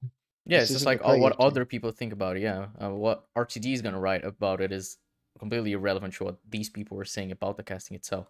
So that's actually a good point. Like, it's just the perception of people who are talking about this, it doesn't matter. You can see where this is going. This is going to be your moral duty to uphold order. That order being trans good, no trans bad. No. The order is trans good, and that's where it ends. Not having a trans character isn't bad, but having a trans character is a good thing because it is fighting against societal biases and making strides for trans people in society. It is indeed good. I don't even know how you can make this point when the lead role in the show is played by a trans person. Yeah. To our knowledge, she could well be, but to our knowledge, not trans.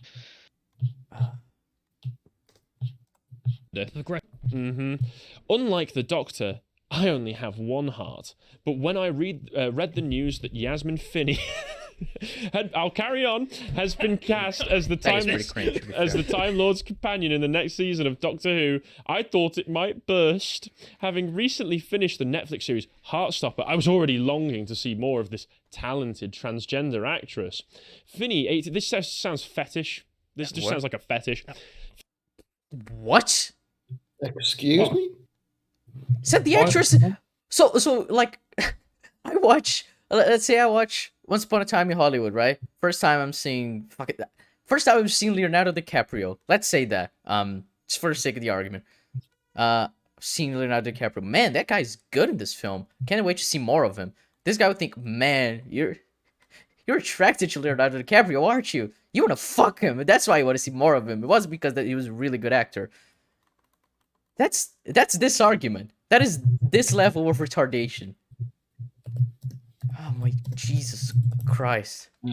Finney 18 will play a character called Rose, which was also the name of Billie Piper's much-loved companion of 2005 through 2010. We want to end that. Yep. Much loved, not on our watch. But the mystery of the connection between these two characters wasn't let me actually tackle that point.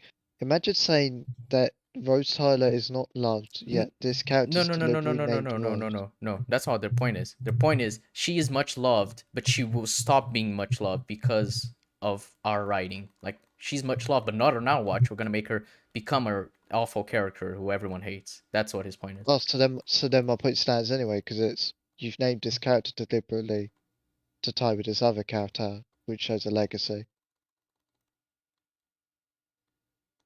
What do you mean?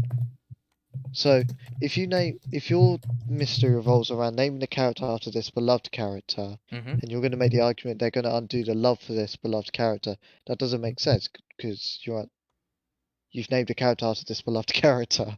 Oh yeah, no, yeah. It's stupid. But God bless them. Yeah, they have no idea what they're saying, so who cares? It was the thought of the impact Finney's appearance would undoubtedly have on the next generation of transgender youth. Yeah. There is, yeah. John's made a good point there. Unlikely to be a next generation. Yeah. Unlikely to be. How is that a good point? It is unlikely to be a next generation. You know, trans people showed up 5 years ago, and they're gonna disappear in 5 years. Don't worry. They definitely didn't exist before 2015. Ignore those historical records and how trans people were dealing with the Stonewall riots. Ignore that. No, trans people trans people didn't exist until I was made aware of them, and they're gonna stop existing when I'm sick of talking about them.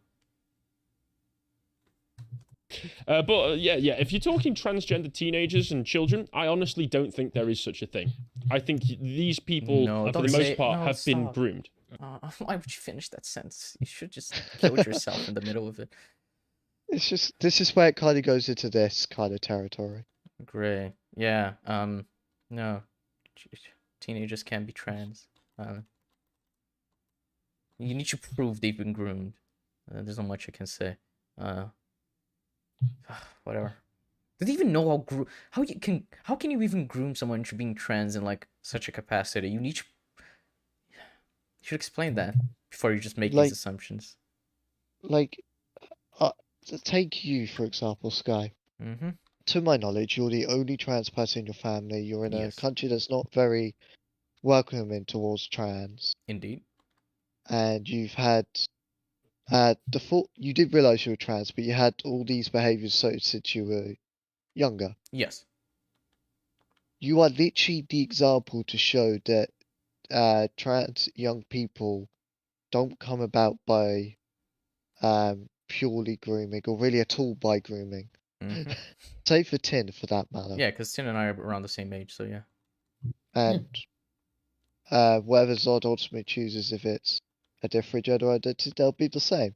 And it's weird that it's seen otherwise, because if you agree that trans people are such a minority, and there's this huge resurgence, then how can you say there's a mass grooming situation? They can't coexist. That would have to be for the next generation. It can't be for the current one. Because this is where it begins, according to these people.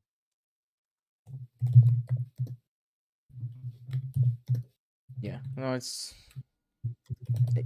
I guess I don't understand what makes someone realize they're trans. And they're like, it's just someone telling them that they are. It's like, no. Do you have any idea how much thought a trans person puts into realizing they're trans? It isn't just a process. I didn't start questioning and this, like, oh, I might be trans, and I'm like, oh yeah, I actually am. It took a while. There's a reason why it took a while for me to tell people, and same for Tin. Like I remember specifically, I started questioning around June-ish. I didn't fully come out until December. Like November, December. That was was when I realized, oh shit, I am actually trans. I remember you said it as well, because when I started talking to you is when you started to realize, like, oh, that is actually Like how I feel. Because you were like questioning, you thought you were gender fluid before that, right? it was around that period when I realized, oh shit, I actually hate being a man. I was like, shit, I actually am trans. Mm-hmm. Pretty much. So yeah, it is a process, long process. Into this. So there you go, straight there. But once again, just this whole thing is just they're trans, therefore good. I don't care about the show. This person doesn't care about the show. They care. They just said they want to see more of this actor they like. They got more of the actor.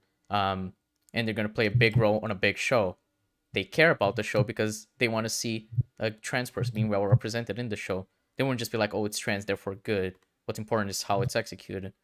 Which is why why it's important that when you're, for example, when you're writing a trans character, you have a trans actor playing. Like, I don't think it's necessary, and I think it's fine if it is a cis actor playing a trans character. But a big part of the population prefers when it's a trans character being played by a trans actor, because they understand the struggle, and it's a more fairer representation of how I guess achievable passing is, as a, for example, or stuff of that nature. So just the fact that it is a trans character being played by a trans actor is already a big deal. And so that being celebrated shows that she actually cares about the quality of what's being made. Because if it was announced that a trans character would be played by a cis actor, I imagine this person would be upset, and they would realize it was like, yeah, the chances of it being well represented are slimmer because it isn't a trans actor. Point being, they clearly care. Also, I find it very interesting for someone like him to be the arbiter of someone caring about the show when they get basic details wrong, suddenly flip on the showrunner that's returning in what they call the golden age, and claims they care but wants to only hate watch the show. Mm-hmm. Sounds gatekeeping to me, but sure. Yeah, and there's obviously what I said earlier about trans representation is good no matter what, but obviously the idea being if you have trans representation that's actually well made, it's obviously better than if it's just, oh, it is a trans actor but the character's shit. As well as like a difference between like having a main trans character and just a kind of barrier gaze kind of situation where it's just like, oh, they're sideline but actually part of the story, because it seems like you're just doing it for brownie points as opposed to actually incorporating them in your story. Not really. They think they do, but they don't, because if they did care about the show, they'd be thinking, okay, how's this going to work into the narrative? If you were an actual like person who cares about nerdy sci-fi, you would have nerdy sci-fi questions. You wouldn't just be going, oh my god, stunning and brave. When I was both celebrate there being a trans actor and being like, oh, I wonder why she's named Rose, considering the mechanics of Donna forgetting everything about the Doctor. Like, can No, you? it's got a fucking gatekeep for some reason. It's like, this is what we've been saying throughout the stream. We have been doing both. We're celebrating it, but also asking, like, how is this going to work mechanically if she is indeed the Donna's daughter. Transgender teenager. There was nobody on mainstream British television like me. I accepted that I was... You can make a funny voice, but she's right. There really isn't. And the fact that there is now is good. Male in 2011. Stop you there. There was no one like you. What do you want? Like, because they can't just be trans character. That's pretty much it. So she... I think just make quite clear when she says that there wasn't any... Let's see what they have to say, because I'm pretty sure I know where this is gonna go. No, because that still wouldn't be like you. Okay, so they have to be black as well. No, she just... No one made that argument. Who said they have to be black? All she said is that there aren't trans people. So, okay, I don't really find hard to relate to characters who aren't like me, personally. For example, I relate a lot to Rue as a character in Euphoria, and she's black. She's played by Zendaya. However, I find it easy to relate to her. She's a well-written character. However, having Jules as a character, and me realizing I relate to her, being part of how I realize I'm trans, is actually quite important. Seeing someone being trans in a story is what made me realize that I might be, which started my whole questioning thing. So, don't you see how important it is to see something that actually opens your mind? Like, it makes you more accepting of who you are, because I wouldn't have accepted myself as who I am if I didn't know Tin was questioning, and if I hadn't rewatched Euphoria. Like, that was the inciting incident, I guess. It is very important to have these things, because it actually makes you, if you can realize that you're relating to them, you start asking why, and if it is inherent, just to a trans issue, like you're relating to this person because of this struggle that is about being trans, you're like, oh wait, am I trans? And that's when you start questioning, which is what happened for me, for example. It's just, yeah, it doesn't have, a person doesn't have to be trans and black and be like, oh, I just wanted representation. The importance of a representation is what it means to the people watching. It isn't just a, characters are being there and they exist as that, part of the population. Obviously, it does mean a bit of that, because it means more accepting, because, actors being hired on those roles and whatever. It's like, it's not just being trans, because, like, there are examples. So, Silence of the Lambs, the antagonist of that film, is trans. I really highly doubt that character made a lot of people realize they were trans, because that character's seen in a negative light. I don't say the film is transphobic, but you get what I mean. Like, the character isn't viewed as being like a happy trans person, which is the point. You want to see, if you can see someone who's trans and being happy, but you can also relate to their struggles, you can find yourself more easily through that. That's the point. Okay, well then they also have to have your personality trait. It has to be you. Who said that? I hate this. These people are narcissists. If I don't see my... These people I made up in my head, they're narcissists. Yeah, good on you. Trans people who want trans representation because they're trans and narcissists. Yeah. Yeah. Look, I'm not asking for much, alright? I'm just asking for someone who goes through similar struggles. I'm not asking for someone who has my personality 1-to-1. Yeah, there's the reason why I chose Sky as a name is because the character in Agents of S.H.I.E.L.D, Daisy, who went by Sky in season 1, and 2, she is... I relate a lot to her struggles. That's why I chose the name Sky. It's because that character means a lot to me. She isn't trans. She doesn't need to be trans for me to relate to her. All I want is, as Tin said, someone who goes through similar struggles. Jules in Euphoria does as well. That's kind of it. What are you going to say, Jeff? If we break down this narrative so far in terms of points by them, we have the Great Replacement Theory. They're believers in that. They clearly reference there, which is about the reduction of opportunities for cis white people, which surely would make cis white people narcissistic by their own logic, but no, we move. Then there's the fact that they want these people to only talk about their talent, but then they refuse to ever see these people as talented, but rather box ticking. Thus, they can never be seen for their talent because the majority of people in Western culture is white. Mm-hmm. there's no winning when it comes to these individuals, and you're probably like, well, what's the point of covering this video? Well, it's to show the hypocrisy, because whilst these people can't be changed, I think they're too far gone. People who are exploring them can be changed, and that's what matters. If you could create a shift, and a cultural shift into not listening to these utter degenerate cunts, that's amazing. Because I think these people are a waste of space. That's not to say they can't voice their opinions. I'm for freedom of speech. But I think their opinions are so retarded that I don't think anyone should pay any worth to them. Just let them be in their own little pocket where they could scream or whatever and not enjoy anything really in life because they're too busy thinking life is dictated by identity politics. It isn't. But yeah.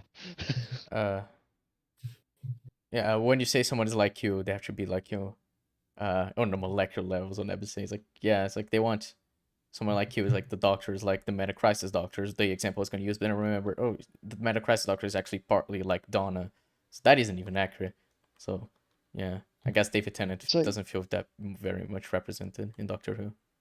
Like, do they see a black person? The black person goes, or any person of colour, and they go, wow, I feel greatly represented at Ncuti Gatwa as a doctor, because now they're a numbered incarnation and have a full-time role, like Fugitive.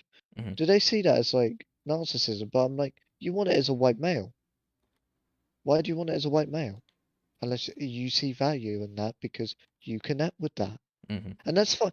By the way, that is completely fine. If you connect more as a white cis male to white cis characters, completely fine.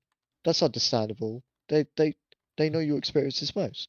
Yeah. But that doesn't mean everyone else should be dictated by seeing only these characters. There should be a diverse range for anyone to pick and choose. Yeah, because believe it or not, you're not the only person in the world. Exactly. Yeah, but it's funny because these people think we're the narcissists. I was gonna make another point, but I forgot.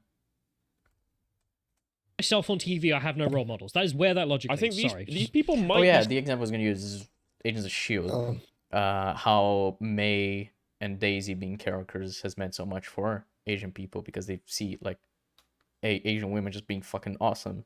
And it's like, yeah, you know, Asian women can be superheroes, and we haven't seen that that many times. Like before Agents of S.H.I.E.L.D., was there any like major female Asian roles in that sense of like being superheroes or anything like that in mainstream media, I guess? Not that I recognize. It'd be before 2013. Yeah, I don't really think so. So yeah, it's like it is important because if these people can see that people like them can actually just like lead happy lives and form families and meet people they love. It's like, yeah, that's nice to see. They can be as awesome as everyone else. Yeah, it is important to many people, and it might not be important to you, but it's important to a few people. So yeah, it does, I guess, lift their spirits when they see someone like that. And then that's something I really like about Agents of S.H.I.E.L.D. is how diverse the character, the cast is, because it leads to their different experiences informing a lot of their characteristics, and that informs character conflicts, which I love, especially season 5 when you have the big conflict of, well, I'm not going to say what the conflict is because if people are watching, I don't want to spoil that, but how different characters are viewing how they can solve a specific situation in season 5. It is all informed by their upbringings and their beliefs that are based on what their experiences. Yeah, I don't know. I also just realized that Agents of S.H.I.E.L.D. does the same thing as Human Nature by having like a good person being viewed as racist. Obviously, it wouldn't be racism technically, because in humans, I guess they're not another race. But yeah, with Mac's brother, if you remember. But what's the term when it comes to species? I don't know. Yeah, I guess it could. I guess it would still be racism, right? I don't know. It's also an allegory for racism. Yeah, but... yeah, it's the same as the X-Men. Because yeah, the humans are basically X-Men. But anyway, not X-Men, mutants. My brain. I'm tired. Okay. Psychopaths and narcissists because they don't seem to whoa, psychopath.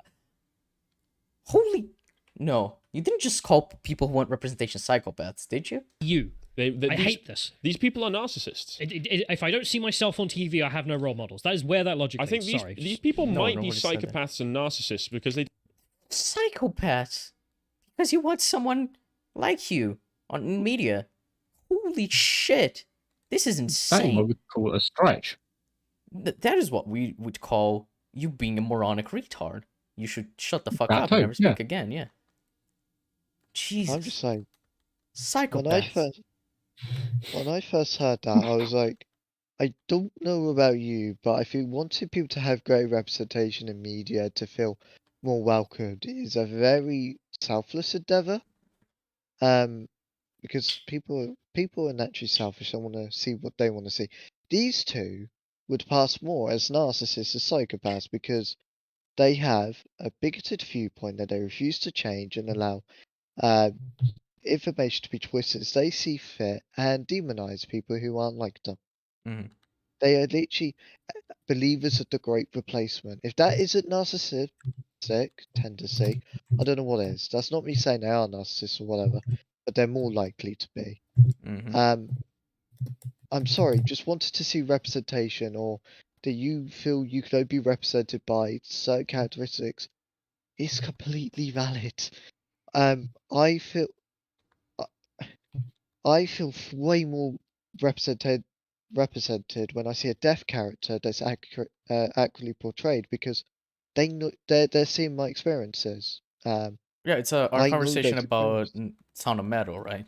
Like that film Yeah. is really interesting. The conversation we had on ECUM about it with you was interesting because of how, representing that struggle accurately made the story way more engaging, and obviously made you seem like seen. And the fact that that film exists, didn't it, like, I don't know, it's actually a different film. Eternals, having Makari as a deaf character, actually got a huge rise in people wanting to learn sign language, right? So Yeah, it did. And so did Rose Ailing Ellis, her name is. She's a deaf actress and she mainly learns through sign language. She won Strictly and did a sign language type dance. And she's even been pegged as one for the future in the Companions. I'd happily have that. I'd love that representation. I don't need it. Disabled representation is very widespread, thankfully. But I don't know. Imagine seeing like a mainstream trans actress or actor doing phenomenally well in these huge shows, and you've never seen that before. That must be insane to you. It must feel like things are changing. It must feel like you could belong more because you feel like you're validated. I don't understand why that isn't a good thing. They don't seem to be able to empathize with anybody who isn't them. Literally killing Rose Tyler, so yeah. Yep. But Rose is alive. It is not literally killing her, and it is not metaphorically killing her because it isn't even the same character. So how would she even if you mean literally by the literal opposite definition, which a lot of people do, so that's why I'm thinking that no, they're not killing Rose in any capacity. So don't worry, just using a character, just using her name, and being like, yo, this other character has the same name as her. How interesting. That's all we know so far, by the way. Everything else is a reach from these people. Jesus Christ. But when I was 13, but it wasn't until 2017 that I first saw a trans man on TV, and yeah, you can make this voice, but yeah, it is. I don't think I've ever seen a trans character on TV before I watched Euphoria. Trying to think. I think Euphoria was the first time for me, and then I rewatched it late last year, and that's when I started questioning. Oh yeah, I forgot. I wanted to mention an episode in chat. The black child is like, it's great to see someone like me as the doctor, and this guy is like, you're right-handed, and Ncuti Gatwa is left-handed. He's not like you. This is. I could easily do this to them. I'm like, Oh, you see a trans person on screen, you must think it's a great replacement that white people are dying out and we're Yeah. not being represented. Yeah, it's the Oh, same kind of narcissism. It's like, oh, you think there's some big conspiracy against you because you're white. That's way more narcissistic than wanting someone like you on TV. Which is like Jeb said, it's fine if you want white characters, but it's not like we don't have them anymore. Okay, we still do. David Tennant is here's back. Okay, for here's example, he's white. yeah, exactly. David Tennant is going to be starring in the very episode that Yasmin Finney's in, Yeah, he's by the white, looks of by the it. way. I don't know if you know that. Catherine Tate as well. She's also white Wolf, indeed. Bernard Bernard, Cribbins. yeah. Donna's mom as well. She's also white. And this is the thing, Mr. TARDIS pointed out as a statistic. I didn't even know this, but if you actually look at the statistics for employment within the top 5 broadcasters in the UK, which is BBC One, Channel 4, ITV, and that, the highest it gets is Channel 4 with, I think, 20% that are non-white. So 1 in 5. That's still disproportionate. Like, completely disproportionate. It's just that BBC is way lower. I think you'd have to see Mr. Tide's video. It could be 5%. Yeah, it's It might 12%. be 12%. 12%. Yeah, the Which is BBC was the insane. 5th in that ranking. It was 12%, and I think I kind of spaced out, but yeah, Channel 4 was the one with 24%, which is the most. And that's still disproportionate. Like, and these people can't take that. Yeah. In EastEnders, our lack of visibility contributed to considerable self-hatred. Nope. I genuinely believed I was doomed to live a miserable life. He just said no to their own experience. Like, yeah, your experience is fake. Yeah, Fuck you're you. negating her experience. Good on you for being a faggot. I hope you die. It's me talking That's to him, quite okay? But whatever. That's quite narcissistic, if you ask me. Yeah, it's kind of like you seem like there's only one experience that you kind of gain from life, just the one you had, not the one she had. Kind of interesting to think about. I'd never seen a trans person living out a happy one. Well, you can just live your life and have a happy life. You That's don't what- need to see. Yeah, but she doesn't know it's possible. That's the not idea. The issue is that my Christ. Okay, so she has seen a representation of a trans person being happy in life, in media, almost at all until she was 13. That makes her see like she's doomed to have a not happy life, regardless of if she does or not. That makes her scared of coming out as trans, of trying to live as a trans person. Why do you think people have to come out? Why do you think people don't just accept who they are and they just move on? Like, having to come out is a sign of people having hard time to deal with who they are. If you have a better representation, you wouldn't be as afraid. Which is why when you see people living struggles like you're like, oh shit, that's like me. Oh my god. And then they're like, oh, you can actually have a happy life as a trans person. It's like, oh, neat. I like that. Well, So- I just love that how he's like how he's basically saying what you have gender dysphoria, you have all these struggles. Just be happy. Just Yeah. be happy. Just live happy. Yeah. You just take It's your like- hormones and be happy. It's all you want, right? It's not like there's a lot of baggage that comes with the idea of being trans. Why do I get the feeling that he'd walk up to a trans person and say, "Are you happy?" Fucking multiverse of madness type shit. This is the thing. Like, I'm gonna assume the author of the article is British. Mhm. I can only assume that because speaking about British television stuff. Let's say they are. In Britain, as I mentioned earlier, and at the point when they would have been younger, conversion therapy's a thing. Mhm. In which that you could force LGBT plus people, most likely trans, into the fact they're not trans to the point where they kill themselves. You can do that legally. That's fine under the law. There's barely any medical aid for trans people, Mhm. which is just stellar. Absolute stellar. What else is there? Rampant bullying, abuse, death threats, people trying to kill you. We're known as the TERF country because we can't accept transgender people. And we're a first world country. Let's bring that clear. We're a first world country. So we're meant to be ahead in this stuff. The government hate trans people, openly do. They have openly hated trans people. The Prime Minister especially. He has written transphobic articles.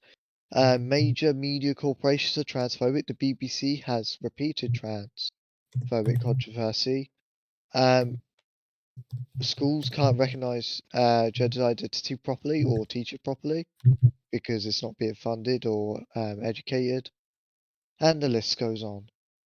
And then there's their own mental health to deal with in an already crippling society in which poverty is very high. And all those issues. But just get on with your life. This is what pompous assholes with no grip on reality and no think of identity politics think of. This guy is a massive cunt. A privileged cunt. And he can fuck off.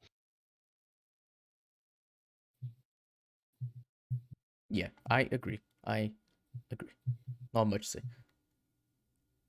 Examples of people who look and behave exactly like you to live a happy life. But again, yeah, she didn't say someone who behaves and looks. She cited example of a trans man. She's a trans woman. She just said you didn't need that. Someone being trans. It's wide encompassing. What did Neb say here? How can you lack the thinking ability to be like, imagine if every guy you ever saw in media was miserable and poor and homeless or some shit. You think, well, I guess that's where I'm going. Yeah, it's the idea. So I remember I was watching recently an interview with the writers of Agents of S.H.I.E.L.D. talking about the ending and them being like, this is a hopeful show. We want the ending to be hopeful. And that's how it's always been. It's like, yeah, being hopeful is important. Like, to know that these people putting their lives in danger and being like heroes still grants them a happy life. Like, yeah, being regardless of whether you lose something, what matters is what you've gained, right? It's that you've saved people, you're doing something that matters. That's important because you're seeing it be hopeful. If all media was just like, oh yeah, but then they give their life to save the world, but the world ends up ending anyway. It's like, oh, that is quite sad, isn't it? And if every single piece of media was like that, you think everyone is doomed to have that same fate. It's the idea, especially as a child.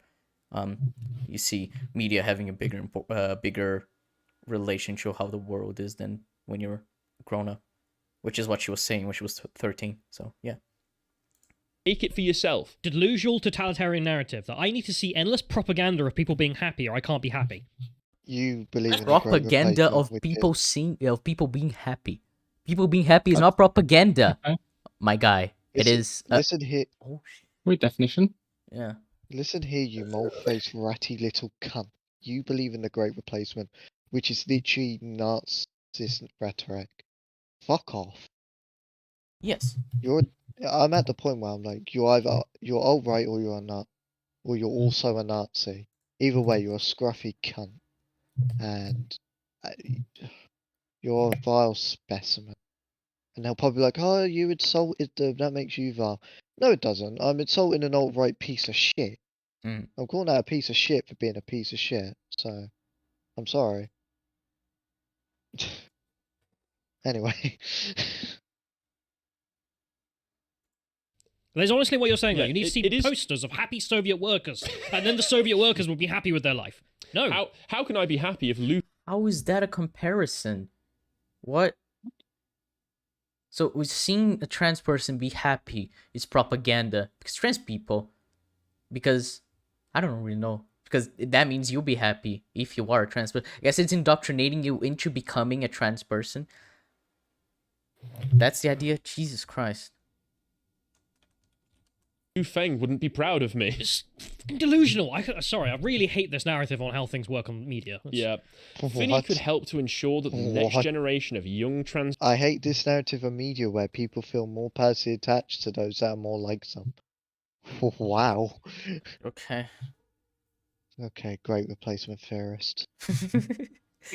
Sure. Gender people do not experience this by destroying legacy characters and trampling all over classic media. Okay. Yeah, because RTD has definitely done that. I mean, if you want to say Rassilon is out of character in End of Time, so I guess RTD has destroyed a legacy character. Oh my god. RTD brings back Doctor Who, revives it from a as a classic series. It's completely fine, but now they've gone too far. All right.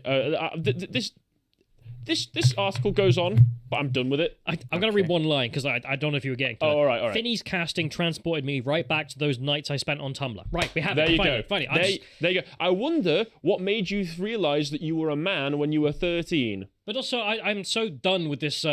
What? They went on Tumblr first, that's why they're trans, apparently. Oh. Okay. I don't think that. Imagine trying to assume how one realised they're trans. Could it be me? In this case, how did I figure it out? This is so okay. Yeah, for me it was exactly the same. I went on Tumblr. I was gonna say I was browsing a tag. I don't even know if that's how Tumblr works. I've never used Tumblr in my life, but you know, I was browsing the cis tag, and then I saw someone it wasn't. You know, the left won't shut up about Gamergate. Like, it really is their goddamn, like, Nagasaki or something. Yeah. What? When? What? Gamergate? Really? We're talking about Gamergate. It's 2022. Who cares about Gamergate? Nobody talks about Gamergate anymore, except for the people who say that they do. Of minority on Twitter talking about Gamergate still. It's 2022. We still have people talk about the Great Replacement from the 1990s. It's a good point. Wow. So really representation down to the most macro scale of heroes winning in the end. As much cheat the audience if you try to reach a happy end or something. Giving a villainous character a bad fate as much suggests if you are a bad person, you get what you deserve. Yeah, literally everything is a form of representation. Indeed. Which is yes, unbelievable. But you know what? They're actually right in one regard, which is that when it comes to online discourse and the culture wars, there really are two camps, which is the 4chan and the Tumblr position. And the 4chan position... What? I don't think they're the only those two, not gonna lie. Wait, and that would mean that you are on the 4chan side. No. Because you're not on the Tumblr side, so... Alright. is not white supremacy, it is tolerance. I mean, if you ever... 4chan is not white supremacy, it is tough. I wasn't gonna say 4chan is exclusively white supremacy, okay? I don't use 4chan, I've seen funny posts coming from 4chan. I wouldn't say it's tolerant, though. 4chan's quite very much not tolerant of the trans people, especially, and black people, and gay people, and, you know, minorities, basically. 4chan is a genuine security risk in our industry. And I think that should tell you why you shouldn't be calling it based. It is... Ooh. It's basically unregulated internet in terms of extremism. It's like it's going into dark web territory as time goes on. So, if you want to call it base, you be my guest. Just show how much more of alt-right supremacist you are. They never shut up about Gamergate. It's like they're Nagasaki, man, bringing Gamergate into it. Yeah. Person brought up Gamergate into it. They can never shut up about Gamergate. Ugh. Well, they can't shut about the Great Replacement theory either, so you know, it's okay. Ever seen a 4chan together? Yeah, it's the most multiracial thing I've ever seen. It's insane. Diverse meeting you've ever got. These racists don't care what race you are as long as you're racist. It's incredible. It's not even that. Like, genuinely, like 4chan's model and their platform is just say whatever you want as long as it isn't illegal, and that's what typifies it. I'm gonna give you a spicy take, you fucking retard. 4chan is say anything you want. They don't care. As long as you don't get caught, actually, you're fine. But, you know, what would this guy know, to be quite honest? It's like saying like YouTube is trying to silence as well. It's like, oh, YouTube doesn't want Nazis on their platform, but then they let you make videos and then you use Nazi talking points because the Great Replacement is quite literally a Nazi talking point. So, yeah. What gets me is just their behaviors. They're so up themselves, and I'm like, this sheer arrogance of you two. You're the most insane fucking idiots I've come across. You're an actual disappointment to humanity. Like, if anyone was to make an argument for natural selection, you'll be in a dictionary. Your two faces. Imagine that. Imagine that's the sole reason for your existence. Whereas the Tumblr approaches, you're banned. So, Yep. I don't. I need some examples of that because I think Tumblr, if it's has been going on for so long, probably doesn't ban everyone who uses it. But that's just a guess.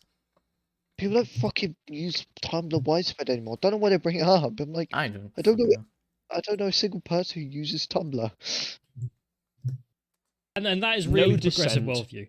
I can't get it. If I don't see happy workers, I'm not happy. It's ridiculous. I had another article talking about the fact that Netflix had cast a black woman as a Viking. Norwegian ruler, Jarl Hakon, because, you know, we had so... Viking. You just got it? Yeah. Because we just had so much diversity in Scandinavia in the... in 900 AD, yeah.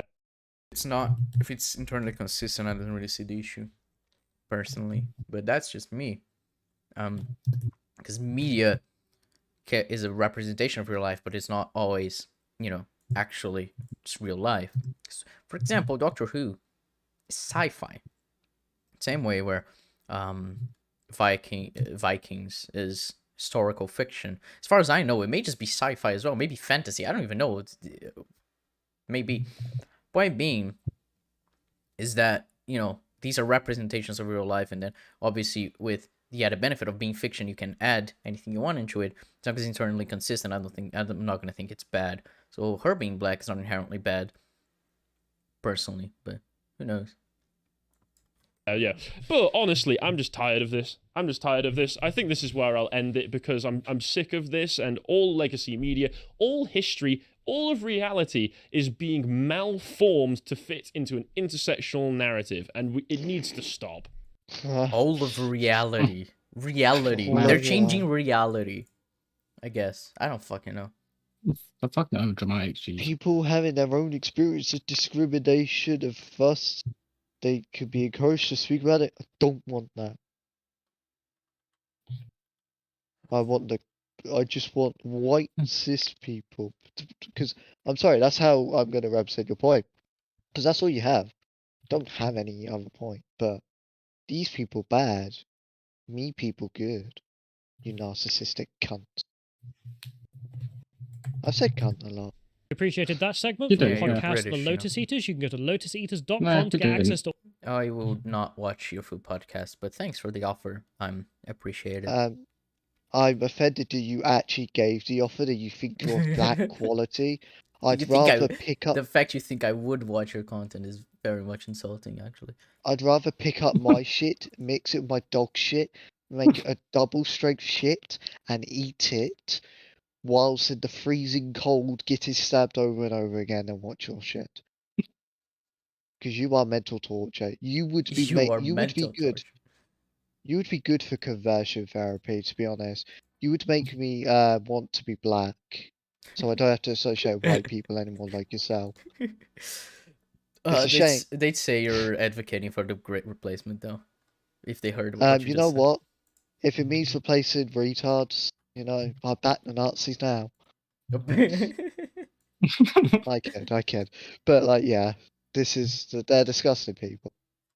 And that's why I'm going to attack them personally. Yeah, that was the end of the video. That was a great video where we heard a lot of interesting things that definitely made sense and weren't completely made up. I don't have much to say after it because I'm very tired right now. Do you have anything to say, Jeb, before we part ways? Anyone that uses these as a valid source, you're fucking spastic. You deserve to go on a register for how stupid you are. Like, there should be a register for dumb people, and you belong on that register. I know Aiden did it. I don't care. She's retarded. I'm sorry. You can't recommend this and be thinking straight. Like, at all. I watched this video for 1 minute and I was like, this is actual cancer. Personified, these two. It's hilarious because a 5-year-old could do better research than these two, and they actually get paid money for this. The fact they get paid money is a robbery. I think they should be done for theft. I think we should arrest them. I'm not having this anymore. The Great Replacement was a step too far. This is a step too far. They're thieving. Deep left. No. Yeah. Vile points, vile people. And it's malicious. It's deliberate. It's not even like accidental retardation. They know what they're doing. And Or they're making money off I it. guess we expect them to, because otherwise, they're the biggest retards I've ever seen. Not to be fair, they're the biggest retards I've ever seen either way. So Otherwise, they could Yeah. actually be registered as so stupid they're mentally disabled. yeah, And that will shoot a foot in their Great Replacement narrative because now they're replacing others. yeah. Why are you taking the place of podcast hosts who could be not disabled? That's pretty racist, IMO. I don't even know who these people are. I just know it's apparently Sargon's podcast. I'm like, I don't even really know who Sargon is. I just said he's a bunch of fucking cunts. Or, And if Sargon's anything like that, I don't care. yeah, I'm not listening to a word. yeah. I don't want to watch Sargon either, but not really happy with what I heard today. But anyway, I think we're good to leave it here. Tenza, do you have anything you want to say before we leave? You go I first. think. Okay, I think these two might just be morally the worst people we've covered. They're just because it's just malicious.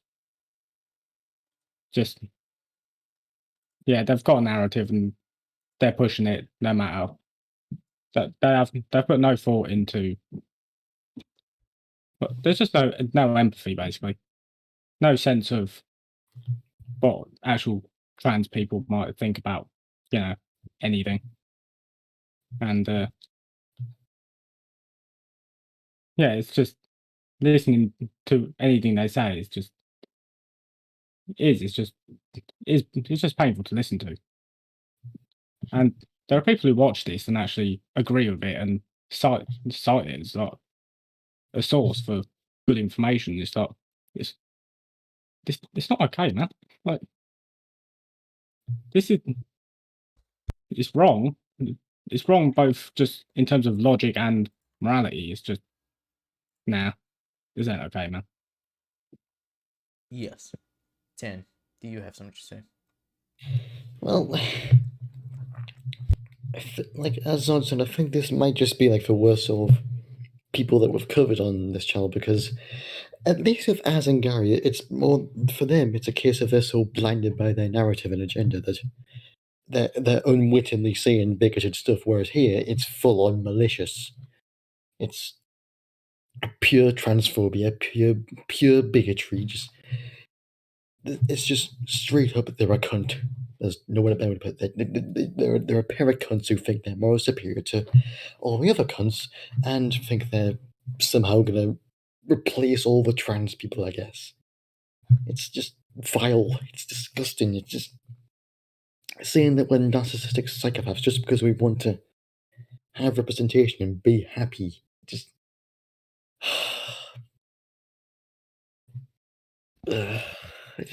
just makes me sad after sharing Earth with these two twats. Yeah. Alrighty. Well, I think this is all we have for today. I hope you had fun watching us. Or at least you found this insightful. I don't know. Yeah. If you liked this stream, subscribe, give us a like, share our stream with your mom. Sure, she's gonna like a podcast called ECUM. Yeah. We'll catch y'all next time. Goodbye. Goodbye. Blah, blah, blah. Bull.